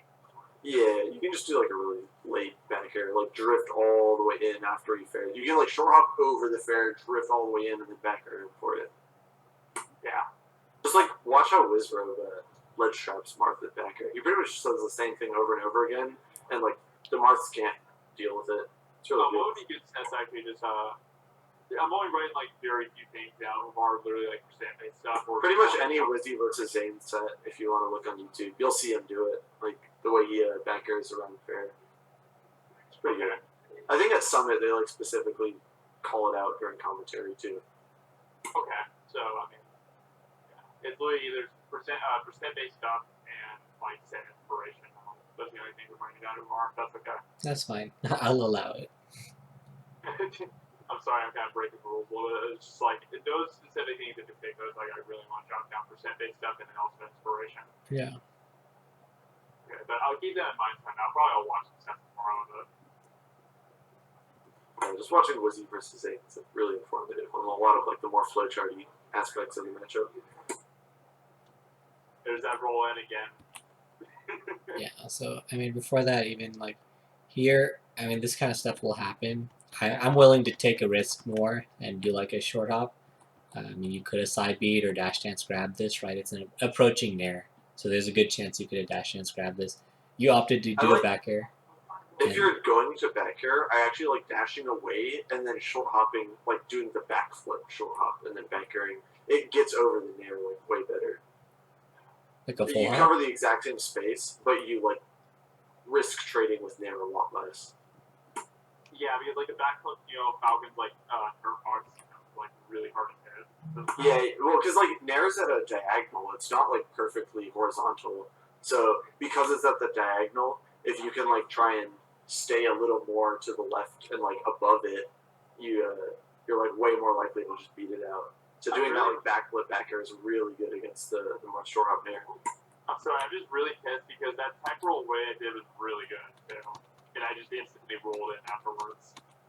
Yeah, 1 second. I do that all the time. I'll roll it 3 times anyway. I don't know why I do it. It's really bad. Yeah, just nair there instead. I've got more self-aware. Yeah, right here. That tech roll way is so good. There's not really much you can. I mean, like in this sort of situation, like. Yeah, that's good. And then look at Marth. Like as you're rolling, look at your opponent and look how far away I am. I'm just walking. I can't do anything. Bobby and I have been talking a lot about this too, actually, at least in Falcon. So, and I've been using it in other matchups too, and I'm seeing how much of a difference it makes. Can you just wave dash where he lands here, then, and then do the like true tech chase? Let me think. Yeah, like, I could. You just wave dash right to where he lands, and then you get a true tech chase though. Yeah, I could. I don't.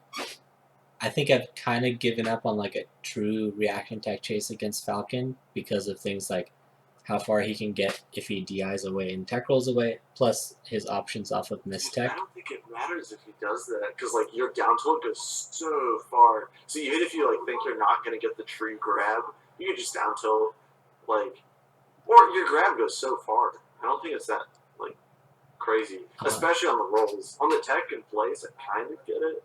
But even then, his like tech and place isn't that good. He doesn't have wake up shine. I can show you examples of it later where like if Falcon DIs correctly and tech rolls away, it's like near impossible to reach it. Maybe with down tilt, I could see that, but again, like you're not getting like a grab afterwards. And that's still good. Yeah, but it's like you cover like everything, and then you at least get a down tilt even if he does the best tech option, and then he's like off stage. I don't know. Yeah, Good. I didn't consider that, but I mean, mistech is a thing too, where you don't have great options. You've been up tilting in mistech. Exactly, Sometimes. and so I think that's a really good option. it is, but I'm maybe I can implement that into like a true reaction tech chase. But the way I do it right now, I think so. it's Because like up a tilt's pseudo like move. faster than grab or the same speed as grab, right? I think it's like a frame faster or two. Yeah. Yeah, so you can use it kind of the way Sheik does it with the jabs, where you just like react to mistech and then just up tilt. So the way that I mean, this is getting more technical, not really helping Nathan, but the way that you do it Keep with going for a little bit. You keep going for a little bit. the way you do it with Marth is, I think you gotta dash first and then wave dash. Otherwise, you're not gonna get close enough. So you have to Yeah. It's the same with Falcon. If like the Fox DIs away or something. exactly. So you dash, wave dash, and then if you're too close, your up tilt like doesn't like hit at all, or it definitely doesn't get like the right hitbox.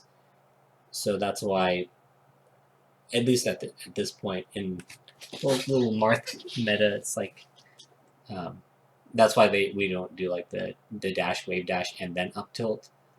Or have you considered just doing the crouch stick chase, like face roll style? I think that's really good as Marth too, because the grab is so big. Like it's really broken the crouch stick chase. You don't have to like dash forward or anything out of crouching to get up tech, because your grab just hits it. Yeah, so there are other problems with it. You don't get very much percent off of Marth's throws. So if you keep crouching to get up attacks, it's like I don't know what the difference is, but it's like close to even. And then if you just keep on throwing Falcon, really you're going to get to the corner eventually, and they're going to slide off onto the edge, which is also But you only pretty need bad. him to get him to like 30, right? And then you can start up throwing. Yeah, but I mean, even like let's say right here, if I like forward throw him and he you keeps can down taking in throw, because place, you can tech chase off the down throw too, so he can never slide off. I think it's a lot harder off of down throw. You have a lot less.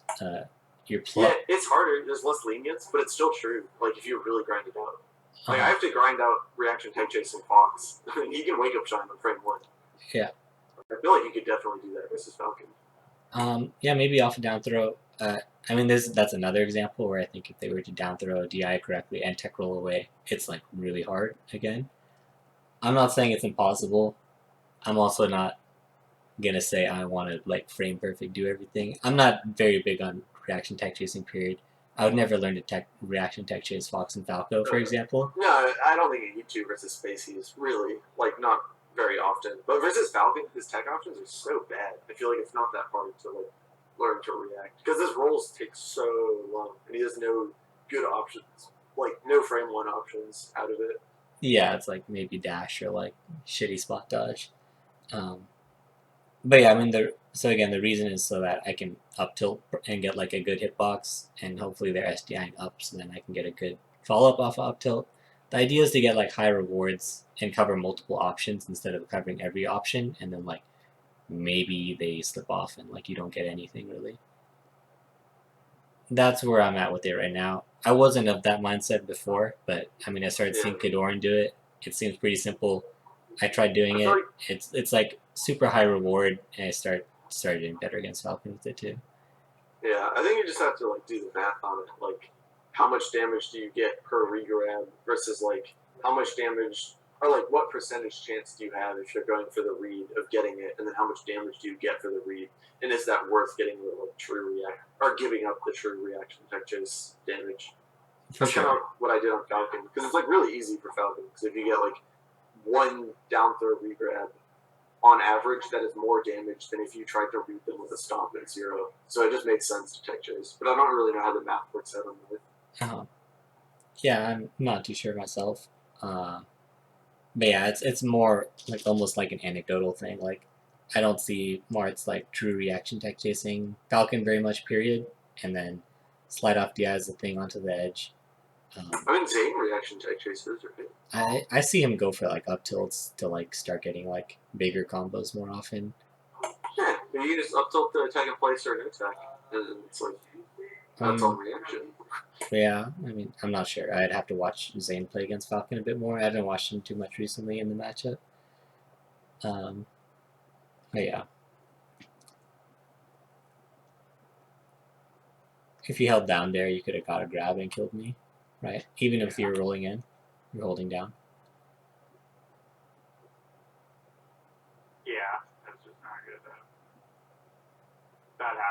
I don't know if you could have true grabbed, but you definitely would have gotten combo there if you held down.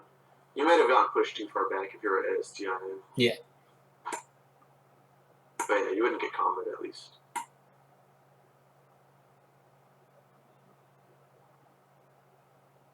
Where are you going?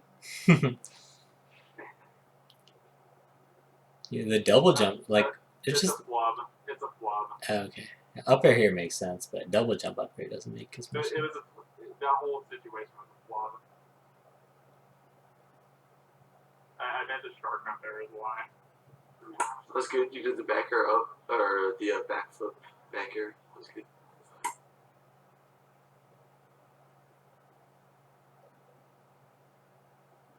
So here, that's where the hack stash comes in. He's just guaranteed dead. Okay, and better again, I'm doing the cross-up thing, obviously, you know, like you said, it still needs work, too far. Yeah, that needs... Yeah, that's one of those problems with drawing for the grab immediately at issue. Or after the cross-up, or like near more. So yeah, and especially if Marth is dashing way too. I mean, we talked about it already, like a dead horse, the two legs are invincible. Yeah, I actually hate grabbing Marth in neutral. I pretty much only grab if it's like a guaranteed shield grab, or if I comboed into it with an aerial, like a stomp or a nair out of the air or something. Yeah, I was going to say his dash away just always dodges it. It's so irritating. Even if I read the dash away and overshoot it, the fact that he like ducks, it's just like it never works in neutral. You have to like combo it to grab. I was going to say like there's not really much, you know, like stop in there to grab a bit.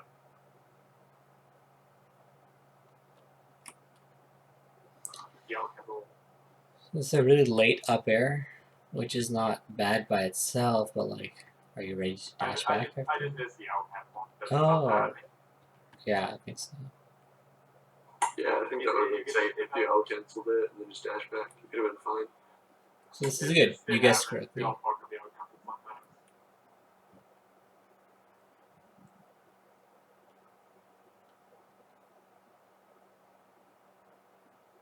Yeah, you just overshot the up air. You need to up air him to the right, but you up air him to the left. I meant to up air him the other way. It's little details like that. And then I should I take the place there tomorrow or no? 1 sec. Just looking at the DI. So usually you do survival DI. I thought I actually, you know what's crazy more? I thought I was actually going to land. Yeah, it was like really close. I was really surprised. I actually was really surprised. But do you think, should I take the placer or tech roll in? I'm not sure. So it's like, I'm not trying to make it sound like tech in place always works here. You should always tech. It's like always a mix up, right? So don't overthink it too much. But yeah, if you teched in place here, it would have worked out better for you. Okay. I think you could have also tried to like DI down and away on the fair since you tech rolled away, and you'd probably actually get a slide off on the fair even at this percent. Yeah. Are you serious? I'm actually surprised. I thought it would have been too high. Yeah, I think you'd still get a slide off. You might like fly off stage still, but then you can just double jump to ledge and you're fine. It's better than what happened here, obviously.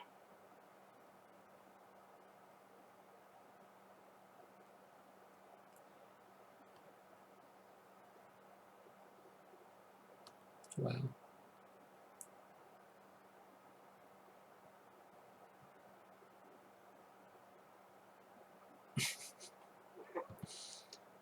Don't you feel like your side being a little too much, Nathan? Was it? Don't you feel like your side being a little bit too much? Yes, I am. For watching it, yes, I am. I could have gone further. Just watch some Weed Lord VODs. He only side beams for support, and it sometimes works. Works a lot against me. I mean, my main reason for doing this is just to see if I can catch the ball something. And plus, I was really feeling myself side beam for a while. Yeah, I do that sometimes too. It's not good, but it's funny. I meant to short hop it. Either I short hop or the double up there. What were you trying to do with this edge guard? So you grab ledge, normal get up, or no, you did a knee, right? I think you were hard reading him instant up in there and trying to knee him with I'm gonna say a bit of desperation on my part from watching it. I got really anxious. That's an easy hack stash situation and guaranteed edge guard development block. Yeah, I don't know. Hack stash. I think that's definitely one of the main things. I mean, you don't even. It's the correct option for sure. But like, or you could also just do other edge guards that like have a good chance of working. This knee is Lizzie like. will sometimes do a neutral get up and then just hold light shield while angling it to do like the Marth killer there.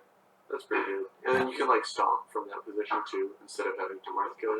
Yeah, I was gonna say normal get up and then wave dash back to ledge probably would have worked. We talked about that a while too. Like normal get the way to back to ledge is really good. Yeah. I just don't like it because you can get upbeat out of it, whereas like Wizzy would just short hop stomp in those situations to avoid getting clipped with the upbeat. Either works, I guess, but Yeah. I prefer the stomp just because you don't lose to upbeat.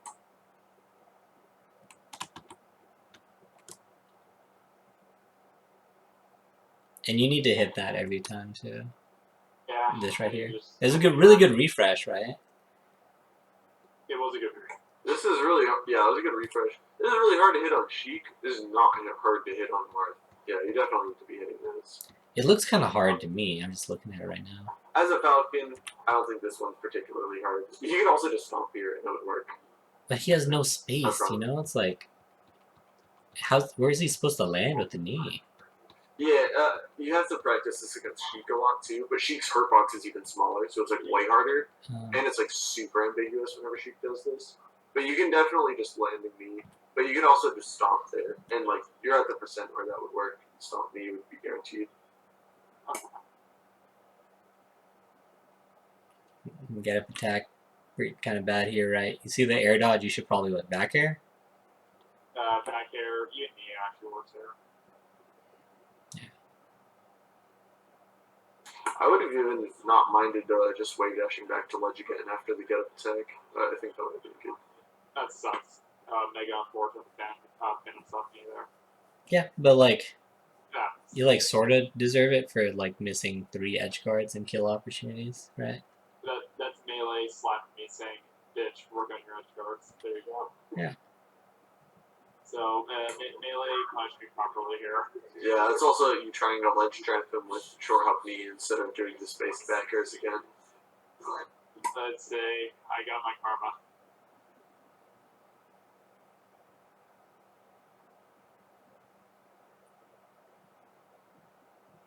See, I think you could have back-aired him there while he was coming down with side Bs. Which is ledge there instead of like go out there. Yeah, right there. Like he side B'd while pretty high. You could have just like full hop aired him there. Like I even from ledge, just like jumping down. Yeah, from the stage. Because you had your back facing and he side B'd while like above you and off stage, and that's like right here you could bear. I don't know. If he side B's in those spots, that's like a really good time to short hop, like just bear or full hop bear if he's above you. Because I'm really good at doing that sort of what is it? I'm really good at overshoot. I'm good at doing those punches heavy when it's like a punch lower, but I'm not good at punching it when the side B is really high. Yeah, you gotta react to the high side B's with the full hop bears. It's like really good. I meant to grab the first time there, or that jab is not intentional. Oof.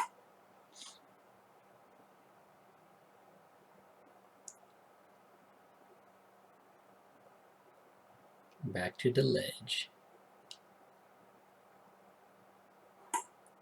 Also, Umar, I feel like I'm just mostly coaching Nathan here. If you have any questions, feel free to ask me. That's fine, yeah, this is mostly for Nathan. I'm not super, like, trying to improve against Falcon right now, so that's cool. Thanks, though. No, I'm open to both coaches, both coaching items, I appreciate it. Because I know he's kind of, I told Umar this, I know he's just trying to talk when it comes to, have some game details, because I feel like I'm stupid a lot of times. It's all good.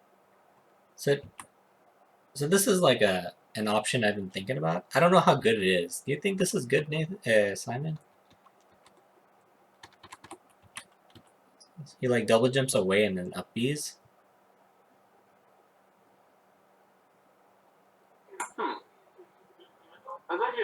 That's actually something I learned from Smash 4. And I've seen S2J do it.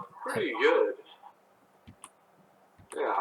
Yeah, I think Nathan could have done it a little bit better too. Like you double jump. Okay, I'm gonna say this real quick. You do the back flip. If you do back I feel like it still just loses to the F smash, so it still falls within that 50-50 though. But maybe not. I'm not 100% sure. Yeah, I think the backwards or like if double you jump. down tilted there, then like you still can cover the up B. That's like the big problem. It still kind of falls within that 50-50. It's just like it loses to the other option instead of the dare. Yeah. So I think if you do the double jump backwards and then up B in a manner in which where you wouldn't get F smash, that's at least one more option that you're avoiding. Yeah, Marth could down tilt and then cover something else afterwards, but it's not a guaranteed kill, right? Yeah, I don't know. I think if you do this double jump out up B, even if the Marth like F smashes and it whiffs, because you're up B'ing, Marth has like enough time to just go for like a fair F smash combo or something to like guaranteed still edge guard it. I don't think you have that much time. I think you with the F smash, you'd sure. up B'ing. Just play the clip again. Yeah. Look at it.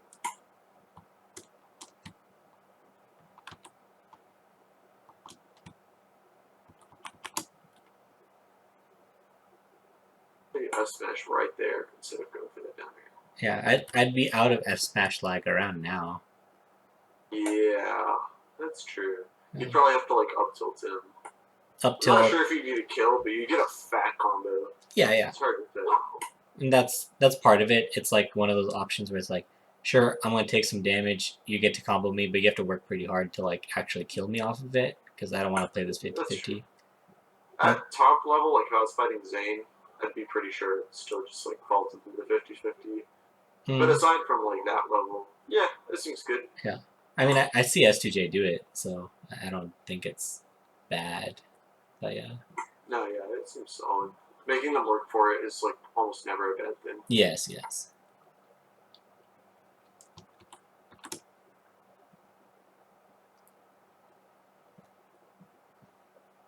that again another up here 5%? That one I'm less sure about because he was at like the very oh yes, very top end of the percentage game.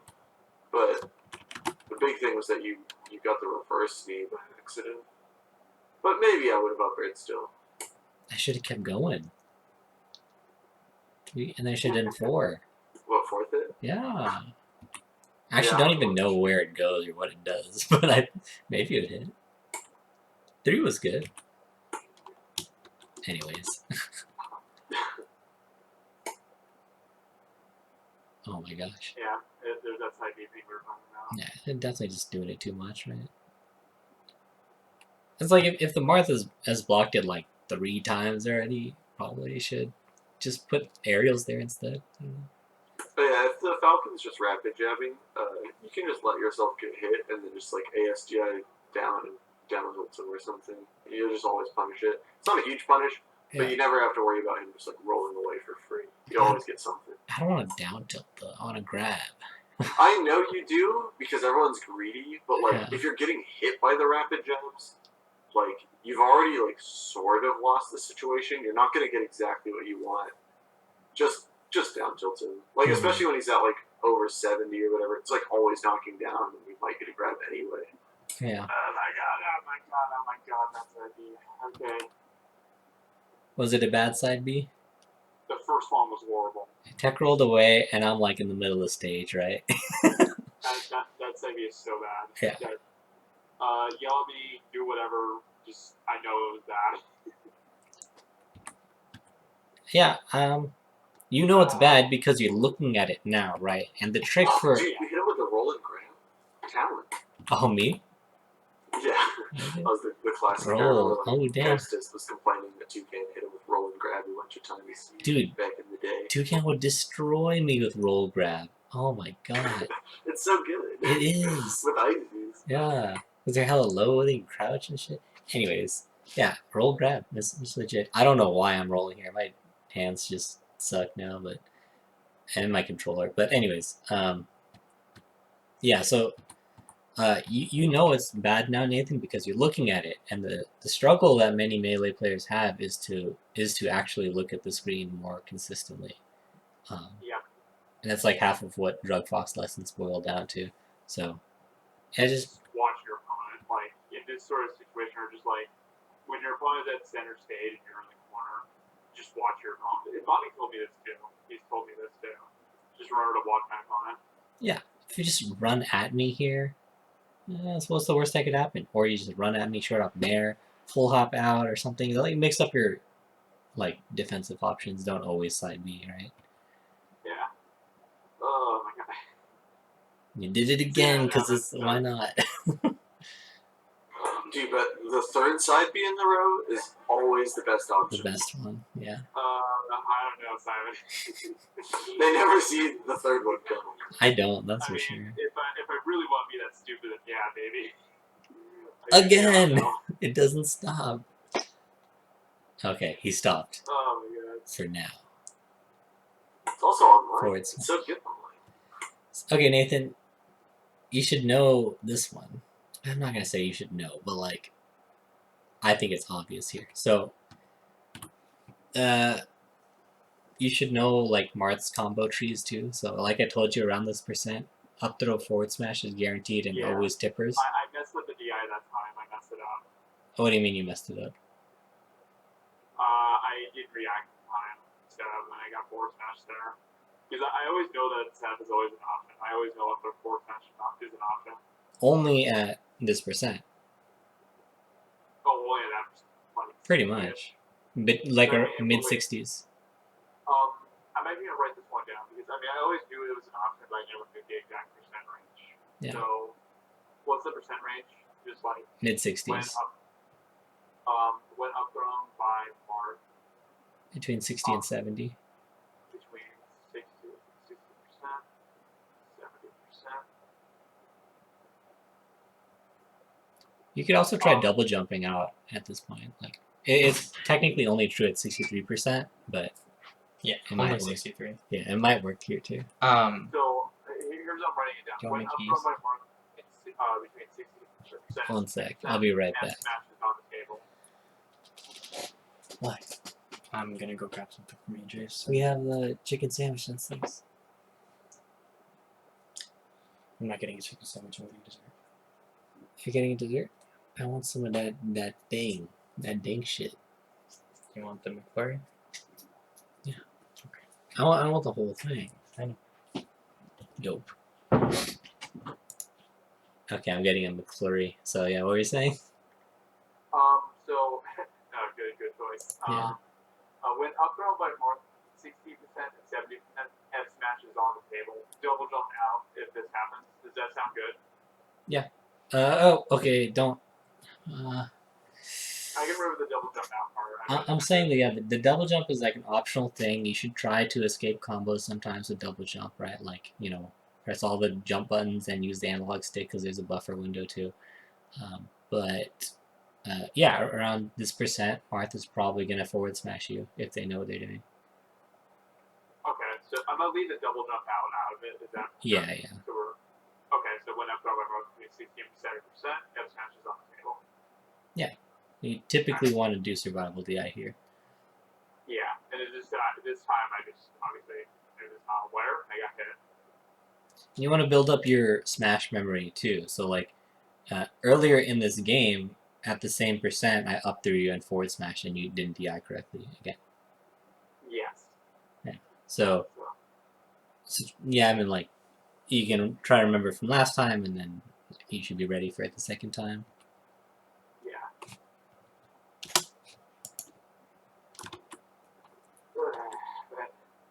The winter set was a little bit more exciting because I feel like, I played really bad on the winter set. The winter set I'd say was much better. Yeah, we watched some of it, at least until I get my McFlurry, because we've been doing this for like over 2 hours, I think. Yeah. We'll try to go a bit the quicker. notes have been really good though. And, he messaged me just sometime tomorrow once I'm on it too because I'll definitely look back on it. And then also I'll watch Zane and Wizzy Bob. Yeah. You remember that double jump back that we talked about? You got copper. Yeah, so that's why I don't know. Oh my god, it's because your feet. Look at that. Schleish. And it goes back again to where I should just, like Simon said, just go really low to the expense of double jump to snap the ledge here. Yeah. So if you did the sweet spot double jump to ledge, that would work. Yeah. But we're just exploring this option. Like I'm still not sure if this is a good option. I see S2J do it sometimes, so I like thought it was a good option. That's why I tell you to do it sometimes, and it's gotten you killed a few times. So maybe it's not a good option. I don't know. What has your opinion changed on this? I mean, that's just my fear that I don't think you can get out of the thing forward smash in time. That's my concern.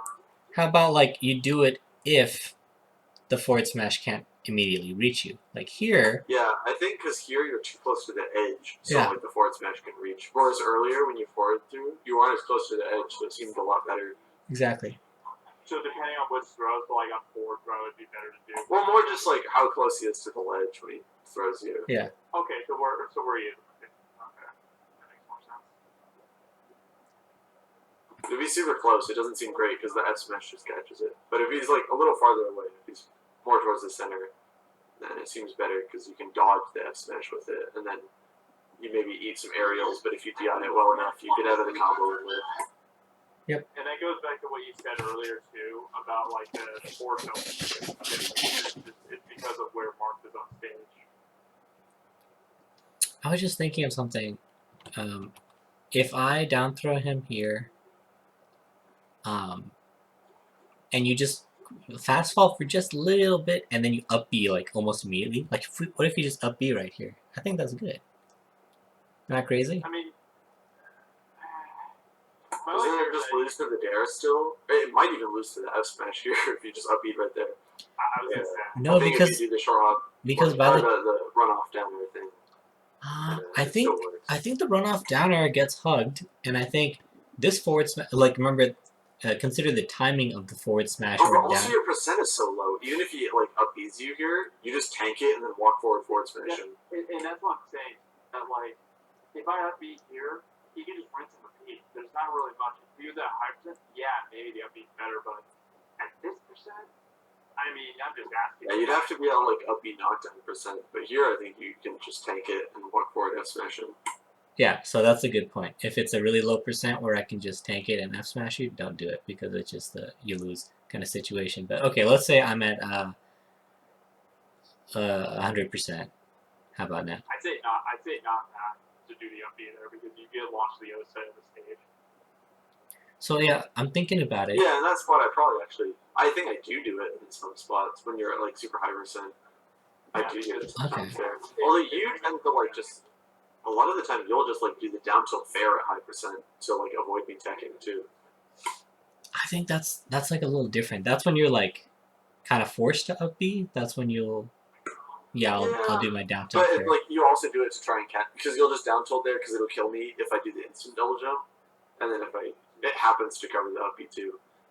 You don't tend to go for the down air when I'm at, or when you're at high percent. When either of us are at high percent, I guess. Yeah. So let me think about this. So in the way I was just thinking about it. So like, consider the timing at which Marth is trying to forward smash or down tilt. He's doing that in order to beat your instant double jump aerial, right? So he's doing it pretty early. And so if you up B right under that, right, like you're going to avoid that attack and then hug afterwards, right? And I think run off double jump downer is too slow and I would get hugged for that as well. I think it's a thing. I don't know. Yeah, down tilt. I'd have to lab it. It's Yeah. a little complicated for me right now. For sure. Down tilt fair might beat that. I don't know if I would, but. Very up throw time. Sorry, down throw time. Down throw time. Oh my god. Yeah, it was not Worked smart. out. Worked out luckily. Yeah. Keyword luck. Me. That's I'll sit down insane. though. Well, sometimes. I thought it was sick. Double spot dodge. Yeah, it was sick. It was just very lucky at the same time. Mm. I'm not sick. I'm just I don't know. I feel like I'm really stupid when I play sometimes. Like, it's stupid, I guess, in a good way, because I do the dumb shit worse. times. I think you're pretty smart. Your punish game just isn't like as flowcharted as it could be, especially in this matchup. Yeah, I'm not the best flowchart person. I mean, I don't know. I don't want. I try to. I could try to stay humble. I don't think I'm that smart, but I appreciate it. The flowchart stuff is so labbed out. I'm like surprised you don't know it. It's because the Brian Gertrude's like. It's not even Dude, like. Wizard of Stick. He did all the work for us like years ago. Yeah, yeah. I don't think it's not even like an offense to Bobby. It's probably because like I mostly analyze with Bobby, which is a lot more about like neutral spacing and awareness. It's really important, but I don't think it's the most important. I think killing people off a grab is more important. Yeah, that's the thing. I mostly like prioritize like learning from Bobby. Mostly. Yeah. Yeah, also PK because like they pretty much taught me neutral. But yeah, read up on all those posts and stuff. Like, you need to know how to do the perfect combos to kill Marth all the time. You try to grab him in neutral. Bad option versus Marth. Never works, no matter what. No matter how good you are. Grab in neutral, doesn't work. Yep. Unless he's shielding. Nope, doesn't work if he shields either. Why not? I don't know. I've played this matchup against you so much. It just never works. It does. I promise you. I have to combo into it. I did slide out. Oh my god.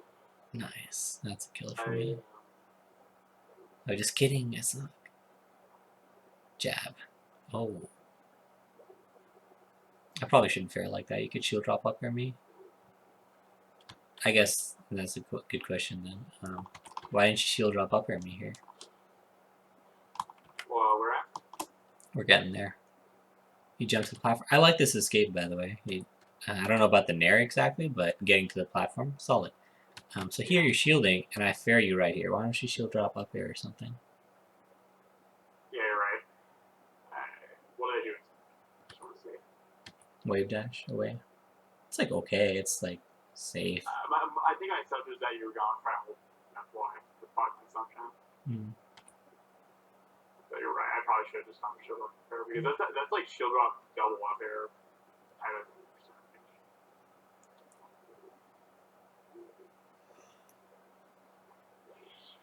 Nair.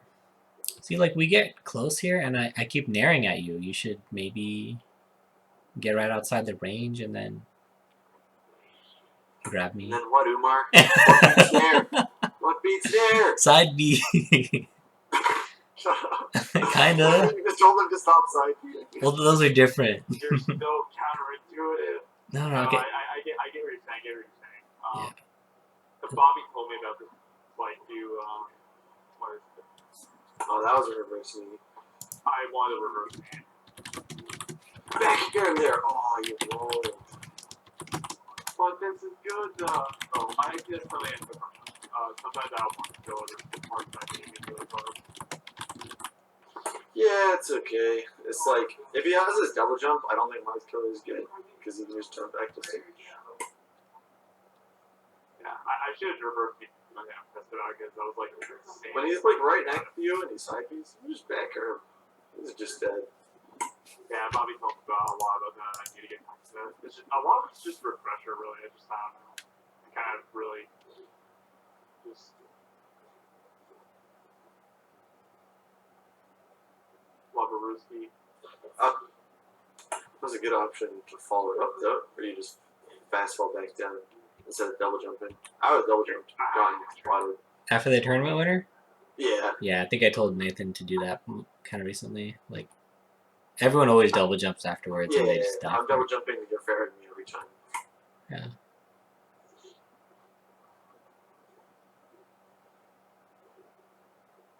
I like knee from ledge, just not against Marth. I don't like that grab. I think knee from ledge is really good versus like Falcon, but I don't know if it's good versus Marth. I think we talked about it long time. Ripping the band-aid off is all I'm saying. I'm ripping the band-aid off because I'm like in my head I'm like, oh my god, I'm doing like I am a Oh, okay, that was good. I'm like, yes, we do really good things. And I'm like, oh no, I'm like side thinking like a dingus. I gotta use humor. Okay, problem with that stomp was you didn't overshoot it. And Stomp is almost never good when it's not overshot or like you're doing it like literally running away. If you stomp in front of them, as if you're naring in front of them, it's horrible. It just like always gets grabbed. It's like aim it to where like you're trying to cross. Yeah, because like you did like you were gonna cross up Stomp, but then you faded it back at the end, which is what you're supposed to do if you're naring from that from that side platform like you did. But you stomped from that side platform, which means you were supposed to overshoot it all the way, but you drifted it back like you were naring. I did not expect this back there. I thought you were gonna go for like the down throw that we were talking about like a long ass time ago with Marth. I did not expect that back there. I love this Umar's back good at that back there. Yeah. That tricked me too. I developed this kind of stuff to beat Nick. It's cool.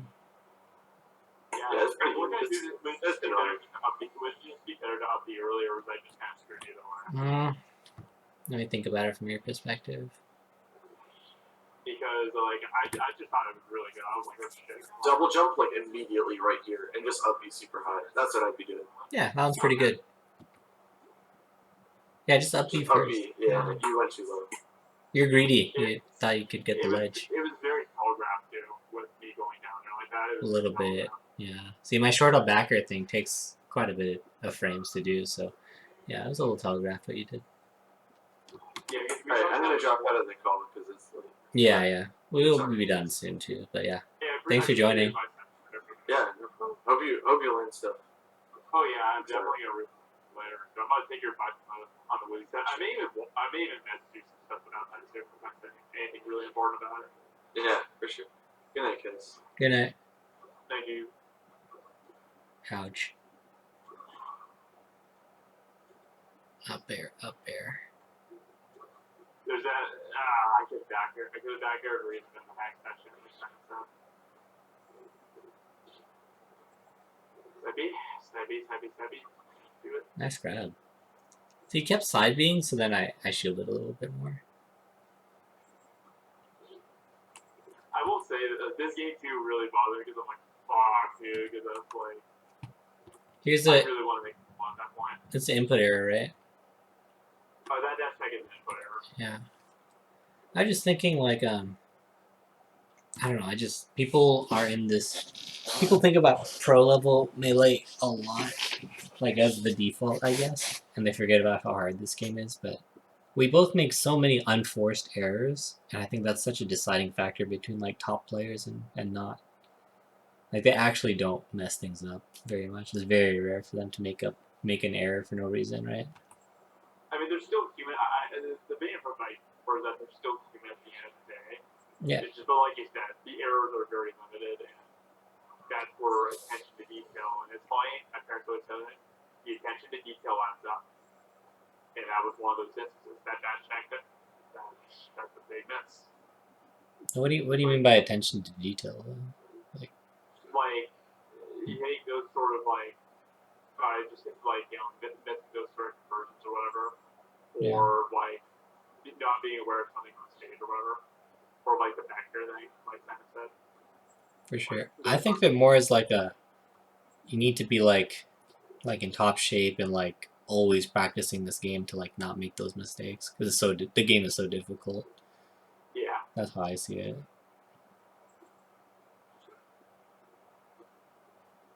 Are these? I mean, Simon just left, but like, are these combos? Like, could you knee me here? I don't know. I think I was really late. Yeah, you're gonna do your research on that, right? So. I'm gonna do my research on it too. That's definitely something I want to look over. It's all been figured out, so you don't need to reinvent the wheel, right? Like, just copy past the time, putting the time into practicing it. I think I'm at the point now, I guess, like, because I was really, because I'm always, like, I don't know, like, overwhelm myself with this type of stuff, but I think it's finally time to study sense. I think it's actually, like, I'm at the level as a player now where it's always we're going with, like, I feel like my mind is, like, mentally ready to handle it, and, like, it's just prepared for it. Yeah, you can memorize stuff, right? Oh, yeah. Well, I'm on the spectrum, and one of my biggest traits is actually photographic memory. Oh, cool. So, you'd be kind of surprised that I usually don't.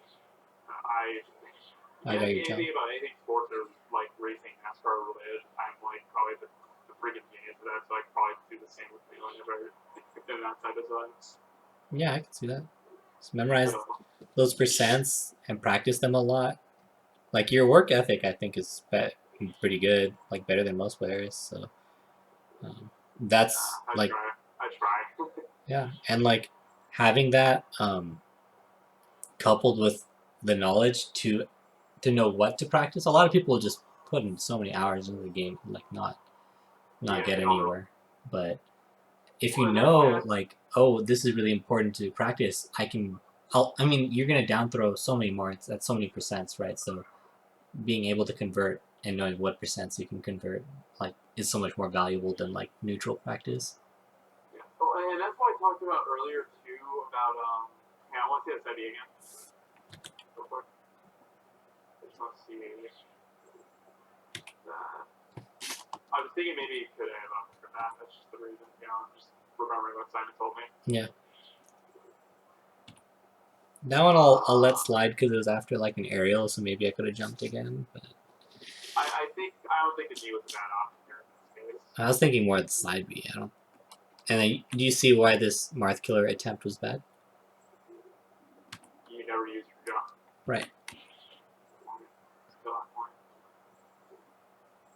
I wasn't watching.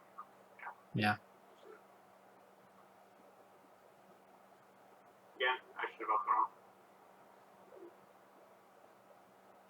All right. Look, you want to grab me, Nathan? Is that what it is? It looks like it. Yeah, I think I just want to grab it. I don't blame you. So, I mean, good. the first one, right? You're misspaced. There. Shit. F smash. Okay, that's a kind of weird one. That was also kind of weird. Okay, now you're forcing it.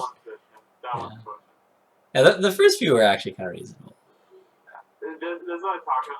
I will sometimes just like I will see an option and it's put technical terms. I will get hyper fixated. Yeah. And just keep going for it. You could put a knee, like an aerial there instead. Yeah. Oof. As a push. Yeah, you wanted to. It would have been better if you dashed there, maybe even slide B. I'd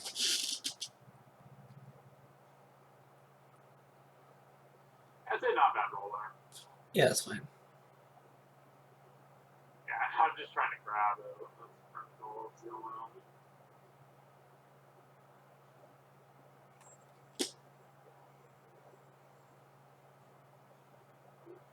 Gosh, I cannot control my character. Just randomly rolling. Oh. That barely, I got the one key, I just jumped into it. You just got that step on. Ouch.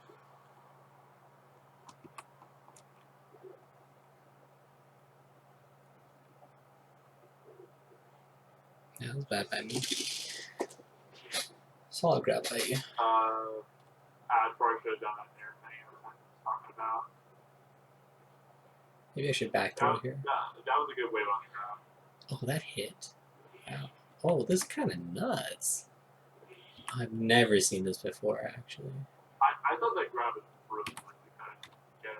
Oh, the grab I've seen before, but the conversion is insane. Oh, okay. I think I know what happened here. I've heard people talk about this before, but I've never noticed it myself. So what happened is I input dash, and then this is jump squat. If my textbook knowledge is good enough. So dash. So I tried to dash and jump in like short hop aerial or maybe full hop. But what happened here is because I had enough forward momentum. 1, 2, 3. I think the idea is that I fell off the platform before my jump completed, so that I just fell. But then I still input forward air, and that's what happened there.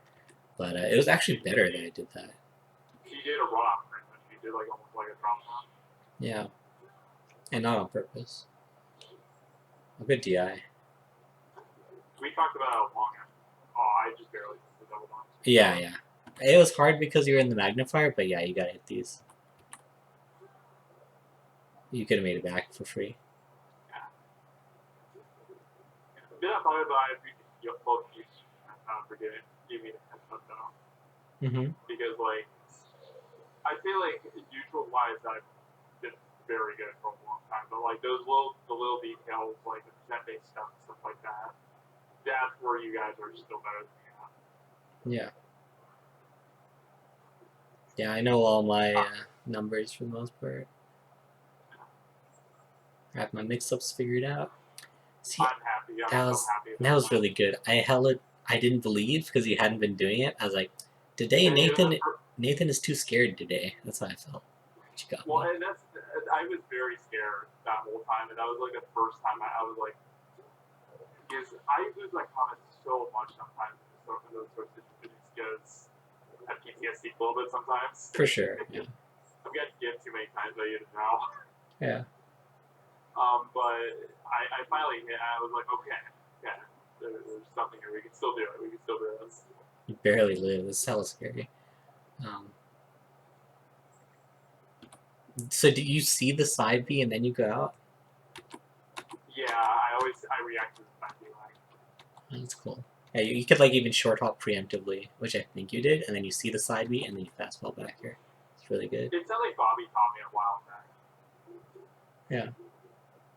I need to remember that I haven't labbed it recently because I've been more concerned about spacing recently because I was like really bad with them for a little bit. Yeah. And both I've literally had nothing spacing like lately. Actually, I played against like probably more than against any other character in the past like few weeks, and I haven't really had that much practice at all. Oof. You want to make sure you're able to dash out of your aerials very well. Yeah. Like here, I don't think you should be getting grabbed. Look at all those frames, dude. I tried way dashing. It was funny. That's bad. Way dashing or jumping. Okay, that's good that you see that. So, Drug Fox talks about this a lot. Like, you're probably actionable now. You generally want to be dashing because dash is like a frame one action, whereas jump and wave dash, they take like your jump squat first, right? So that's like 4 or 5 frames. Every frame matters. Yeah, when Marth's frothing at the mouth, trying to grab you, then yeah, every frame matters. Yeah, it's like get the hell out of there. Yeah. You'll always get value out of practicing moving out of your aerials and stuff. Like, any attacks that you do, being good at dashing forward and backwards out of them is very valuable, so keep practicing that. And start with a dash, don't start with a wave dash after. Yeah. So it's literally just like, I can probably just so practice, just like nair, stop, and then... All your aerials, yeah. All your aerials, do the aerial and then dash afterwards. Come off of a platform, do a waveland aerial, then dash afterwards. Very important. Okay. Yeah, I'll keep that in mind. And I'm still doing the same thing. I haven't written anything down aside from the percent-based stuff. Okay. Just kind of taking it all in. Wait, did you under that? Yeah, I just want to see real quick. I want to see what you did. I'll throw... that's for the ASK down. Okay. Yeah, or like, why didn't you slide off? Yeah, that would have worked here. Probably glass dog. I got the wrist. Yeah. That's the only thing. I just have a draw, but I think it's probably what happened. Yeah, I understand. So let's say you did slide off DI. Slide off DI, fast fall, up air. That's a combo for you right here. I've done slide up there before. Yeah, that's like slide up 100%. Yeah. My God, yep, this is exactly what you said. If I dash, I could probably grab you. Grab you or put you in a much tougher spot. Yeah, but your tech school is a little off. Yeah. Practice makes perfect. We're all just going to keep getting better at it. Online is another aspect to it. Maybe you're missing it because of controller polling or lag or whatnot. My controller is kind of bad. I just grab because I'll do standing grabs a lot of times when I meant to dash grab. So I don't know if it's a controller issue. I've started looking at the controller stuff a lot more. Have you? I can't say it's a controller issue for certain because I'm kind of struggling when it comes to like controller details and stuff like that. The Yeah. only thing I know that the controller has is it has kind of a fast snapback. That's first idea. Yeah, I read your will. I really hope the Panic Level controller fixes, at least tries to address a lot of stuff, because at least the snapback stuff is starting to get a little irritating, and I don't know. Maybe I'm starting to notice it more that I'm missing like something that I feel like they should be hitting, but I don't know. I'm not like 100% sure. Yeah. A nice movement. I think I read that you'd go to the side platform there. Yeah. Not a bad mix-up to do.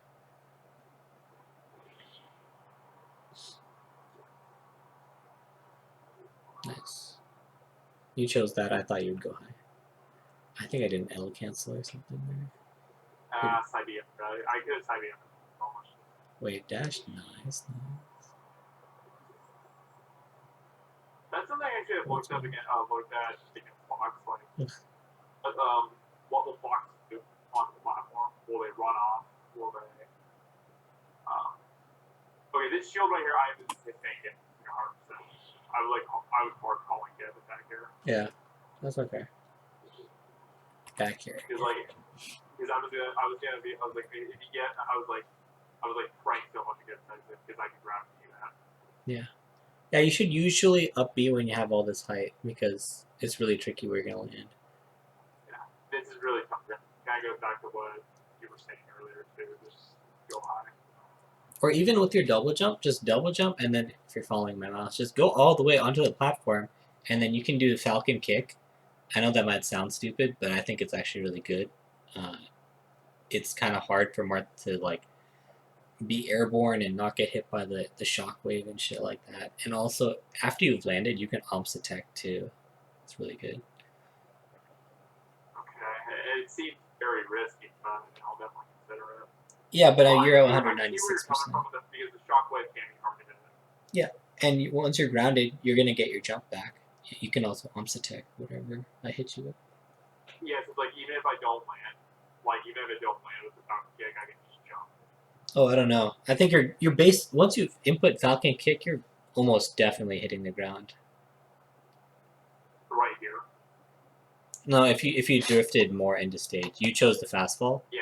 If you didn't fast fall, if you're above the stage, yeah, if you're above the stage, you can Falcon kick. You're gonna land on the ground. I almost guarantee you. Because it's super awkward for Marth to hit. It's like a stall. It's like a delay. Kind of like Marth B side B stall, like in the air. It'll stall you for a second. It's kind of one of those Bobby. I call it Bobby goes where it works until it doesn't kind of situation. Yeah, totally. Okay, so that's just something to keep in mind. Because like, I've seen the shockwave pop up before, and you can get some really crazy shit off of it. NW is one tournament sets because he Falcon kicked onto the stage versus me. It's legit. Okay, I'll definitely keep it in mind, especially just like if I'm this high up. Just try it and see what happens. More conventionally, though, I think you should typically up B. Like when you have this much height, you should up B, and then you can be tricky with your drift, right? Yeah. That's probably better to do, but and I think that's something I'm really good at. I actually am really good at drift. Yeah, and when you have more height, it's trickier. Yeah, I mean, there's been like routines where I literally just do like risk repeating on the edge cancels and shit. Yeah. What's up, Jason? I know you're muted right now. Hello. But we're almost done. Falcon sounds complicated when death sound is slow. Once my McFlurry gets here, I'm done. See ya. Oh man. Yeah, that's just one of those deals where we talked about it just happens. Yeah, it's the matchup, right? So let's take this. Yeah, let's take this example and like look at it just objectively, right? Important question. Unmute me. This is about GameCube control. Okay. You're free now, Jason. Oh yeah, so you guys ever had the problem with the overclock where when you're trying to show and drop aerials, it always does the wrong aerial almost every time? I have not tried it. Oh, the overclock? Yeah. I have not gotten overclock yet, sorry. Oh, I see. We should. I don't know. It doesn't feel that much different to me so Yeah. far. I need to do more testing. Okay, Alright, Nathan. I Yeah. guess. Yeah. I'm gonna go now. Sorry about that. All good. See ya. Later. Okay, Nathan. So I want you to be objective here and like explain to me like what happened. Just like this whole interaction. Yeah. Tell me. Right. So I do dash away. One of the last things we're doing. One sec. Let me just tell my brother. And then, one sec. What's up? All for me? Yeah. I'll eat everything. Okay. None for you.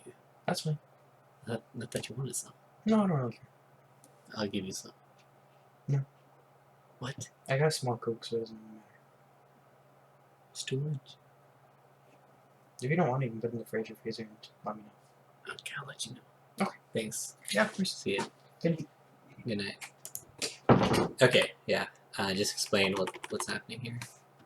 Alright, so you do short hop there, I'm dashing away, and I try to get in with an aerial. Yeah, I do. Yes. When in this case, I probably should just dash further away or done a bit of run skills to disrupt the spacing. Yeah, who knows? Like this is a hard call out on my end, right? I running you down all the way into the corner with the short hop aerial. You could have dash dance grabbed or something like that, but whatever. So I'm aerialing you, and you tried to aerial at the same time. It's too slow, right? It's way too slow. You're already out. Exactly. And what happens afterwards? That means I that get you go into not tumble because you're at a really low %, but you're airborne, and so you're gonna land, right? You're still in hit stun, and then once you land, there will be an additional 4 frames of landing lag. So I have a guaranteed grab, yeah, pretty much. and you're cornered. So we're probably playing the 50-50, right?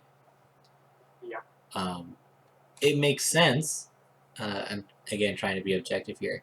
That I get rewarded so heavily because I called out your dash back into the corner with an aerial, which is like one of the more risky things Marth can do with the matchup, right? So that's okay. You got outplayed here, and then you're going to have to play the 50-50. That's how we understand the matchup at this point. Okay.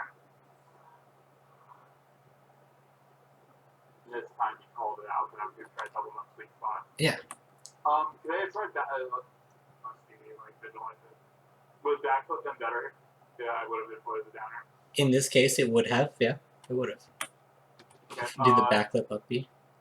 I was going to say instant update. Try instant up B. I think it's good. I'm just theory crafting it today, but It can be risky because if like you get blown off back to stage, it's the only risk. Or you get in that repeat off stage scenario where you're trying to up B back and I'm trying to up B back. that's not even that bad, right? Because like you just keep getting forward smashed and you get more height. Yeah, if you can eventually up B and get more stage that way. It's better than only eating like a small punish. Better than this, and also in my understanding of the situation, you avoid the forward smash too, so that's good. But yeah, I mean that we're still developing the match, our understanding of the match as we go along, right? So I'd say try out the up B here a bit more, at least against me. But yeah, I mean again, so going back to the objectivity, right? Like I ran across the stage, I nared you, nair grab's pretty legit, confirm. Yeah. And then I read this. Yeah, and it's like up B would have been up B could have been a potential option. It's not to give it a potential option or could have backflipped out. Yeah, and so you could be tilted about it, or you could try to have the mindset, the perspective of like, yeah, I got outplayed here. Yeah. That's okay. I got caught.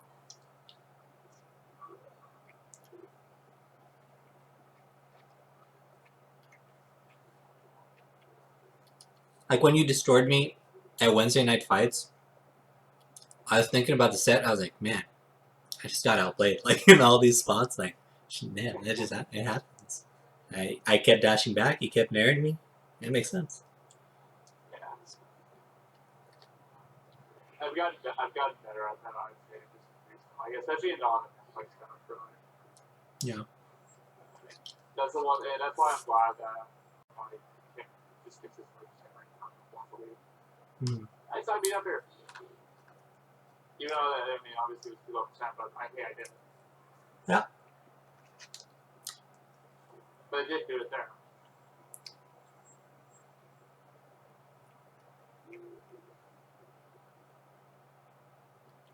Damn, I really snapped the ledge from there.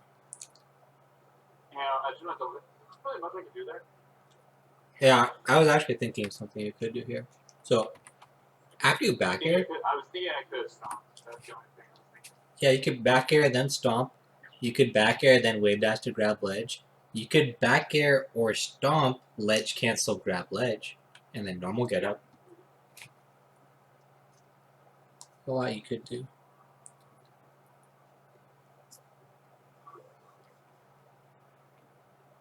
That's a flaw. I meant to up air. And I should have up thrown. You should have up thrown, right? Yeah, should have up thrown, and also I can't hit friends with they have to miss input, so. Yep. Shame on me. It's okay. Maybe I agree practicing it. I think it's been a good eye on there though, because like I have a much better, at least a much better general awareness of what I'm playing now. It's more specific now than my actual decision making. Rather than just like understanding. It's like now it's like okay, what's that can make a good decision to make those money work. Yeah. We pretty much have, I'd say most of the execution of it. Yeah, aside from like some of the specific stuff that's based stuff. But it's like we have the capabilities to do it. They're like very capable of it. I just thought about making sense of that one. Sorry, I'm a little distracted by my McFlurry, but yeah, you're making sense. Okay. Is it a good McFlurry? Yeah. It's like hella good. You know what's crazy? I actually rarely eat fast food. I don't eat fast food that much. I thought you were a Wendy's guy. I'm I'll like pretty much very rarely have tournaments. So it's like, I like Wendy's and I like Jack in the Box. So. Yeah. In Jack in the Box, okay, so the overlay story behind that is just Trey's inspiration. That's purely on Trey. The Get in the Box name is actually because of Vince's dog L still. Because what? The Get in the Box series name is because of Vince's dog L. So not Jackson. The other one thought it was good with Jack in the Box. Yeah, I know. It's because L, get in the box. Kevin was the first one. Hope that crossed up again. Except I tried to grab. Grab makes sense if I stay in shield, but if I wave dash out of shield, maybe you want to do an aerial, right? You hadn't been staying in shield at all, too, so it's like you'd been going out the whole time, so that's why I noticed. Yeah, that makes sense to like nair more. Right. Side B maybe, yeah. It's kind of safe. I'm really thankful for that thing. It's such a... I saw it and I wanted to up tilt it. I got pretty lucky at it. Yeah. Maybe that's what's supposed to happen. It's like inconsistent trade. I don't know. Again, you traded again. That was a good trade. On your part. It almost crossed up.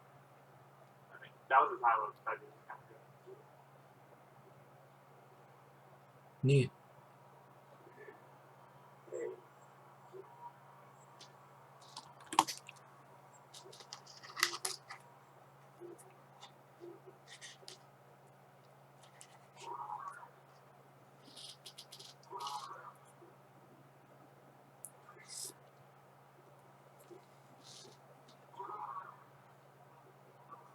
The only thing I'm bummed about is that I probably should have stuck on it, but I shouldn't have stuck on because I was on the length to where dash would work.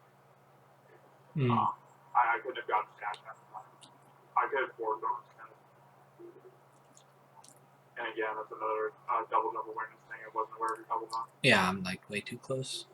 And then Flubberooski there. I'm not punching the side B. Again, I could have hack dashed. Nice knee. You got H hit there. Yeah. It's okay.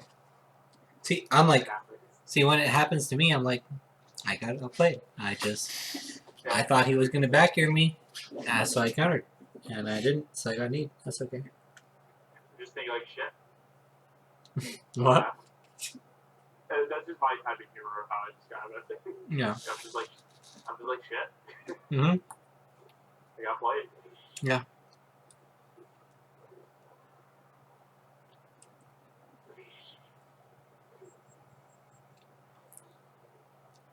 Up tilt. Wow. Again, I was probably kind of the 10 rank up there. I'm getting a lot of mileage up with the team. Oh, there's that back. Down tilt. Oh, what was that? Can you go back real quick? That was that back foot. Yeah, so I was covering your sweet spot double jump. Yeah. I'm kind of happy about that pickup. Yeah, it was good.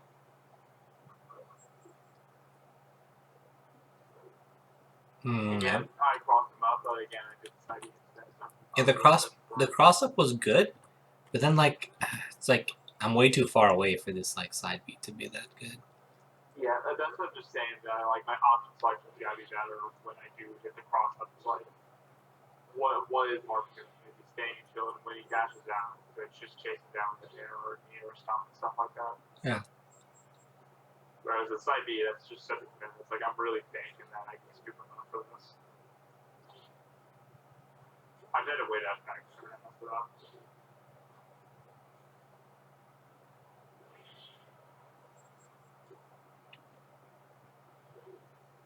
There's a high up B this time I hit it.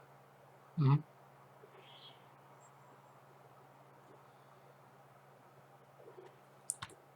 Yeah, and I did it this time. What I did here was I made it look like I was covering ledge, but then I wasn't actually. See that?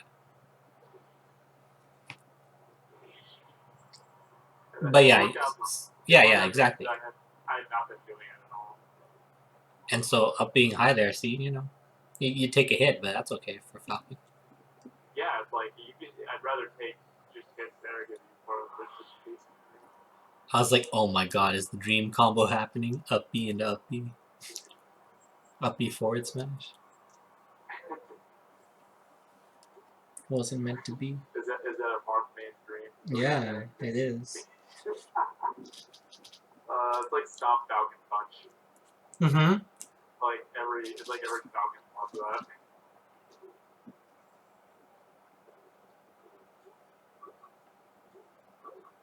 I'm really happy that you told me about this too, because I practiced it just kind of like on a whim before. Good stomp. That's really good. You're very ready for that. Alright, Nathan. Buckle up.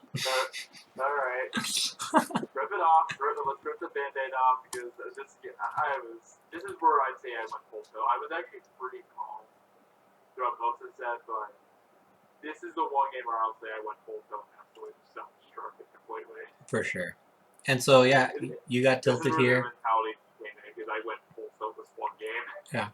In the future, you might have another game after this, so you don't want to get tilted. And even within the same game, you could still make a 4-shot comeback. It's hard. You could do it though, but not. It's a lot harder if you're tilted. So try to be objective while you watch this one.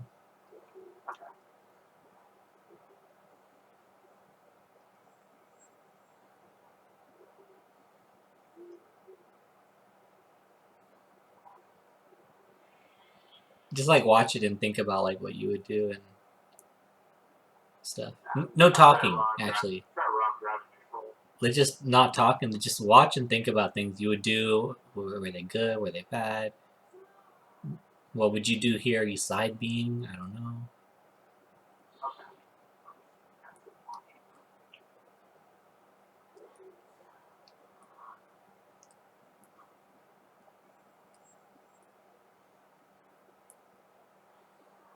So you could have like full hop there, maybe short hop nair at me. You have another chance here. Oh, that's good. That's really good. Okay, and I'll stay quiet now too.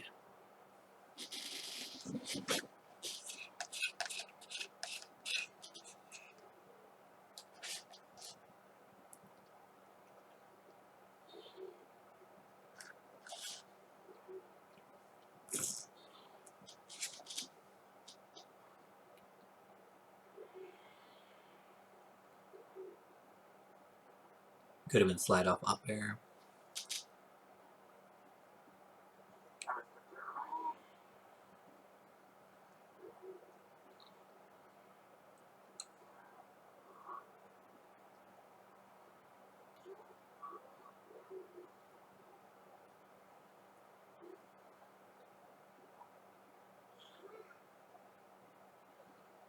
That was meant to be what we want. Mm-hmm.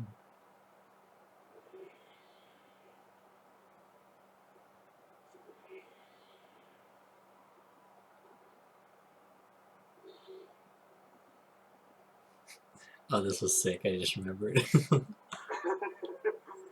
when I saw that. I tried updating too. I remember I was like, I wasn't really even tilted at this point. Yeah. I was just like, damn, let's just get started. This is when the film begins, though. Mm.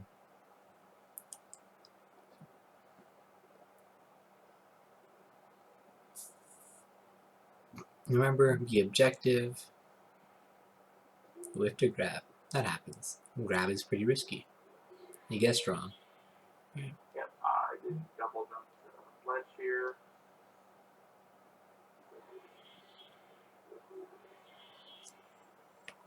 That's unfortunate. It really came out that I did double jump to the ledge here. I jumped to it. Yeah, you just guessed wrong. You tried to fight me there, and I guessed right. Yep. That was...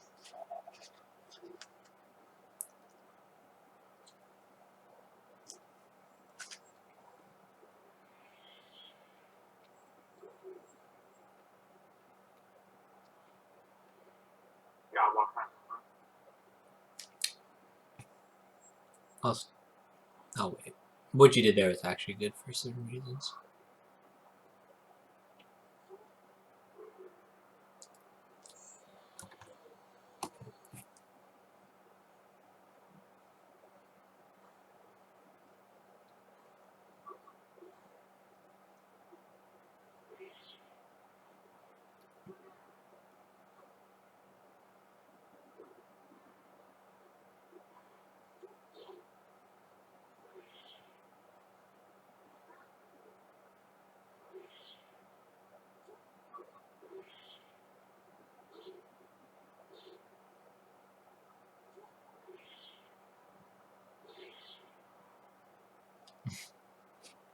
Okay, so what do you think? It wasn't as bad as I thought it was. It was not as bad as I thought it was. Yeah, and you're seeing things that you could have done differently that would have been better, and that's all that you really can work on, right? Yeah, and there were some interactions where it's like I just got caught, like the down air, the downer skill. Yeah. On the second to last step. That one was pretty much a recurring trend. I did double jump back, and I could have mixed it up beat. The situation where he force killed me, that was just one where you just beat me out. I tried contesting. When the other option was to double jump sweet spot, and then you called out the double sweet spot with a downer. So it was like, it was adjustment on adjustment, which I'd say it was really strong part, but it was, you caught me up, you kind of tricked me up there, but it made me more where it's like, I got caught both times. You guessed right twice in a row on two straight stocks. And that'll happen sometimes with 50-50s, especially. That's why they're so scary. Yeah, and then the other thing I noticed too was just my moves control as well too. Like I did a lot of running grabs and control. Yeah, see that one. It makes sense. There's one more I saw. There was a 4B that wasn't that bad. Yeah. I should be able to find it. Oh yeah, this one. So then. So why is this 4B good? Yeah. So my nair barely hits yours. So it hits you, and then nair grab, like I think we were mentioning it a bit earlier. It's like a pretty legit combo that Marth has. So that's a risk here, and so I'm going up, and it looks like I'm going to grab you, and so you side B, which is actually good, because if I tried to nair grab, the side B would have beat me, right? Yeah. So it's reasonable to side B here. I wouldn't say this is a bad play. I think I did a dash back. I wanted to see real quick when you hit me after the nair. I just want to see if I did a dash back or not on the side B. Yeah, but just to finish my point, you did dash back. But just to finish my point, I read that and I made the whole movement look like a mix of it. I made it look like I was going to grab you, but then I wave dash back and shielded to check because you had been side being a lot. So it wasn't bad, it was more just really good call on your part. That's how I see it, yeah. Okay. So it wasn't really inherently bad, it's just I got caught. Another one of those situations where I just got caught. Yeah, and it's like, I know how you play. Given how you've been playing this tournament, I know you were like pretty down to side B versus me. So I was like, okay, I'm going to shield a little bit more. I've been living on the side B that whole entire tournament. I picked so many people side B. Yeah, so that makes sense why you're feeling side B, and I was ready for that, right? So then you see me shielding more of your side Bs, right? And so even in this kind of situation, you could just run away. You could jump to a platform and be really defensive. You could also read what I'm doing and just go at me with the stomp or a knee or something, right? If you're really sure, you can go up and grab me because I'm shielding, but, as we talked about, grabbing Marth in neutral is pretty risky, so. But yeah, I don't think it was inherently bad, but I read you based off of what had been happening. And then, I'm not as upset now looking at it. It's just that game in particular, it's just like jump back or good enough to you.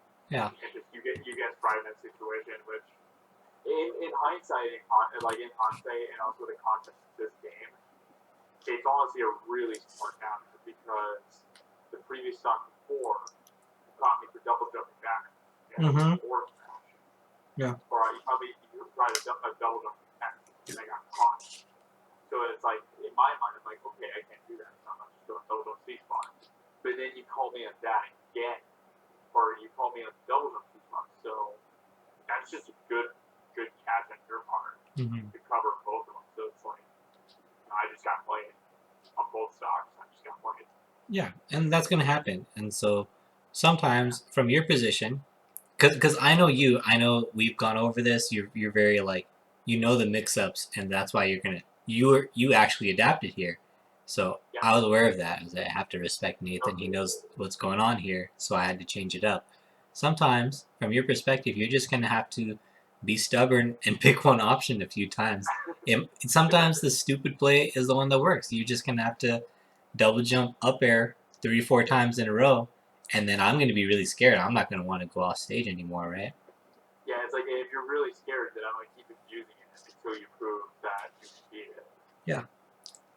Because there was one point I forgot the interaction, but you couldn't beat back there for the life for a while, for a good few weeks. Mm-hmm. And I stand back there crazy. I remember this. I think it took 2 sets straight up to get the new back there constantly. Mm-hmm. But the point still stands is that if you're catching them with something like that and they're not adapting it, abuse it until it stops working and then you switch to the next. If that makes sense. Yeah, definitely. And then there's one more in here. I think it was really smart that you point out that downer interaction thing. It was sometimes the dumb option is good because you can catch them off guard. Yep. So here, you failed the tournament winner punish. That's okay. And then you tried to hit too close, and then if you're holding down here, this is another grab for you, but you didn't. I'm not holding down. So I got a grab. I think I just killed you off of this. Oh my god.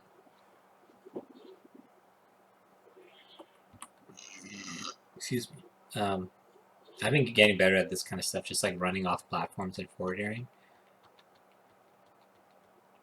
And so you were unable to run out of the way quickly enough. You could shield. Oh yeah. If you just held down, you could have got a grab right here. I'm in range where it's not super range. I could have held down and grab. Absolutely, yeah. This is a key position, right? Marths and Sheiks are gonna run off fair you. I guarantee. That's a thing that they do all the time. And so if you crouch there and get a grab, that's pretty good.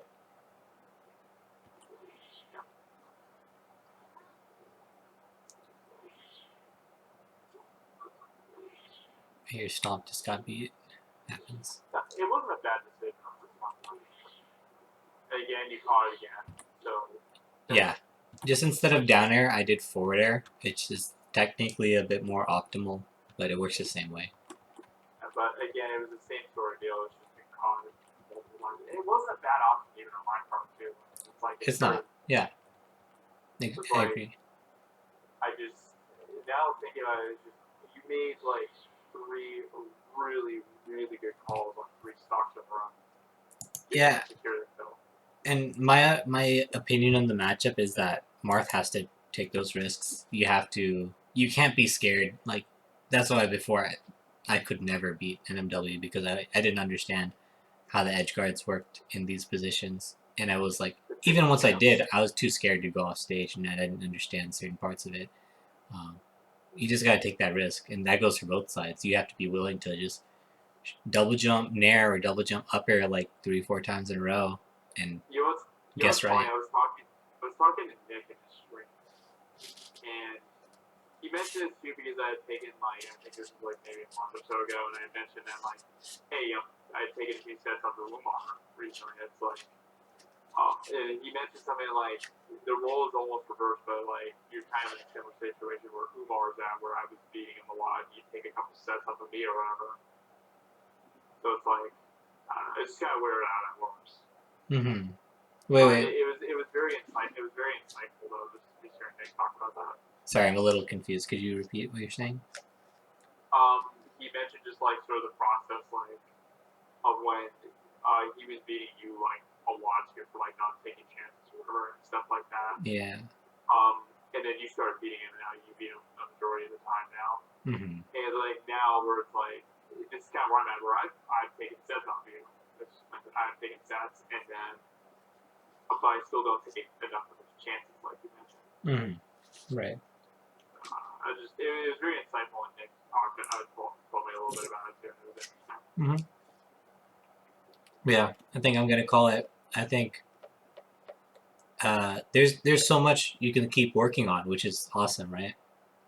Yeah, because I was initially I was gonna study the sets I have with him, but I think this is a bit more important right now too because I can apply to other matchups as well with percent-based stuff. But it's like I want to prioritize this for a bit now. I really think Yeah, I think that's the better play. Things like acting out of your nairs quick enough. Like we talked about so many things in this one. Maybe it's too long. Yeah, the video tomorrow. I'll probably rewatch them too. Yeah. And at that point, then I'll start writing stuff down. That's when I'll start writing stuff down and being like, okay. You could even treat it kind of like a podcast. That's what I'm kind of. Maybe I feel like this kind of format is better for podcasts because like, if we explain things well enough through like our voice, like you can just while you're working out, you can like listen to stuff. Then you get okay. Let me think about that one, like offstage edge guard thing in Marth Falcon, right? You're saying I listen to this while lifting weights and shit. You could. Do you listen to music? I always listen to music. I listen to like metal or whatever. Yeah. Some people like for me, for example, I'm not a very big music kind of guy, and so I end up listening to like either news or like some current event or some like science podcast instead. I'm more of a music type of guy when it comes to working. So, but well, I may just like have it go on in the background, just like while I'm doing work or whatever.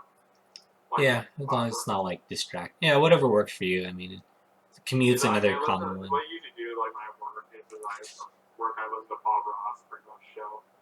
I'll definitely find a way to like fit this in because I think it's very informative. Yeah. On all sides and Simon's perspective too. Mm-hmm. Yeah, Simon was great to have on our little podcast. I'm down with this. It's just our typical podcast in this case. Is Bobby already kind of do this? Yeah. All right, I'm gonna stop recording.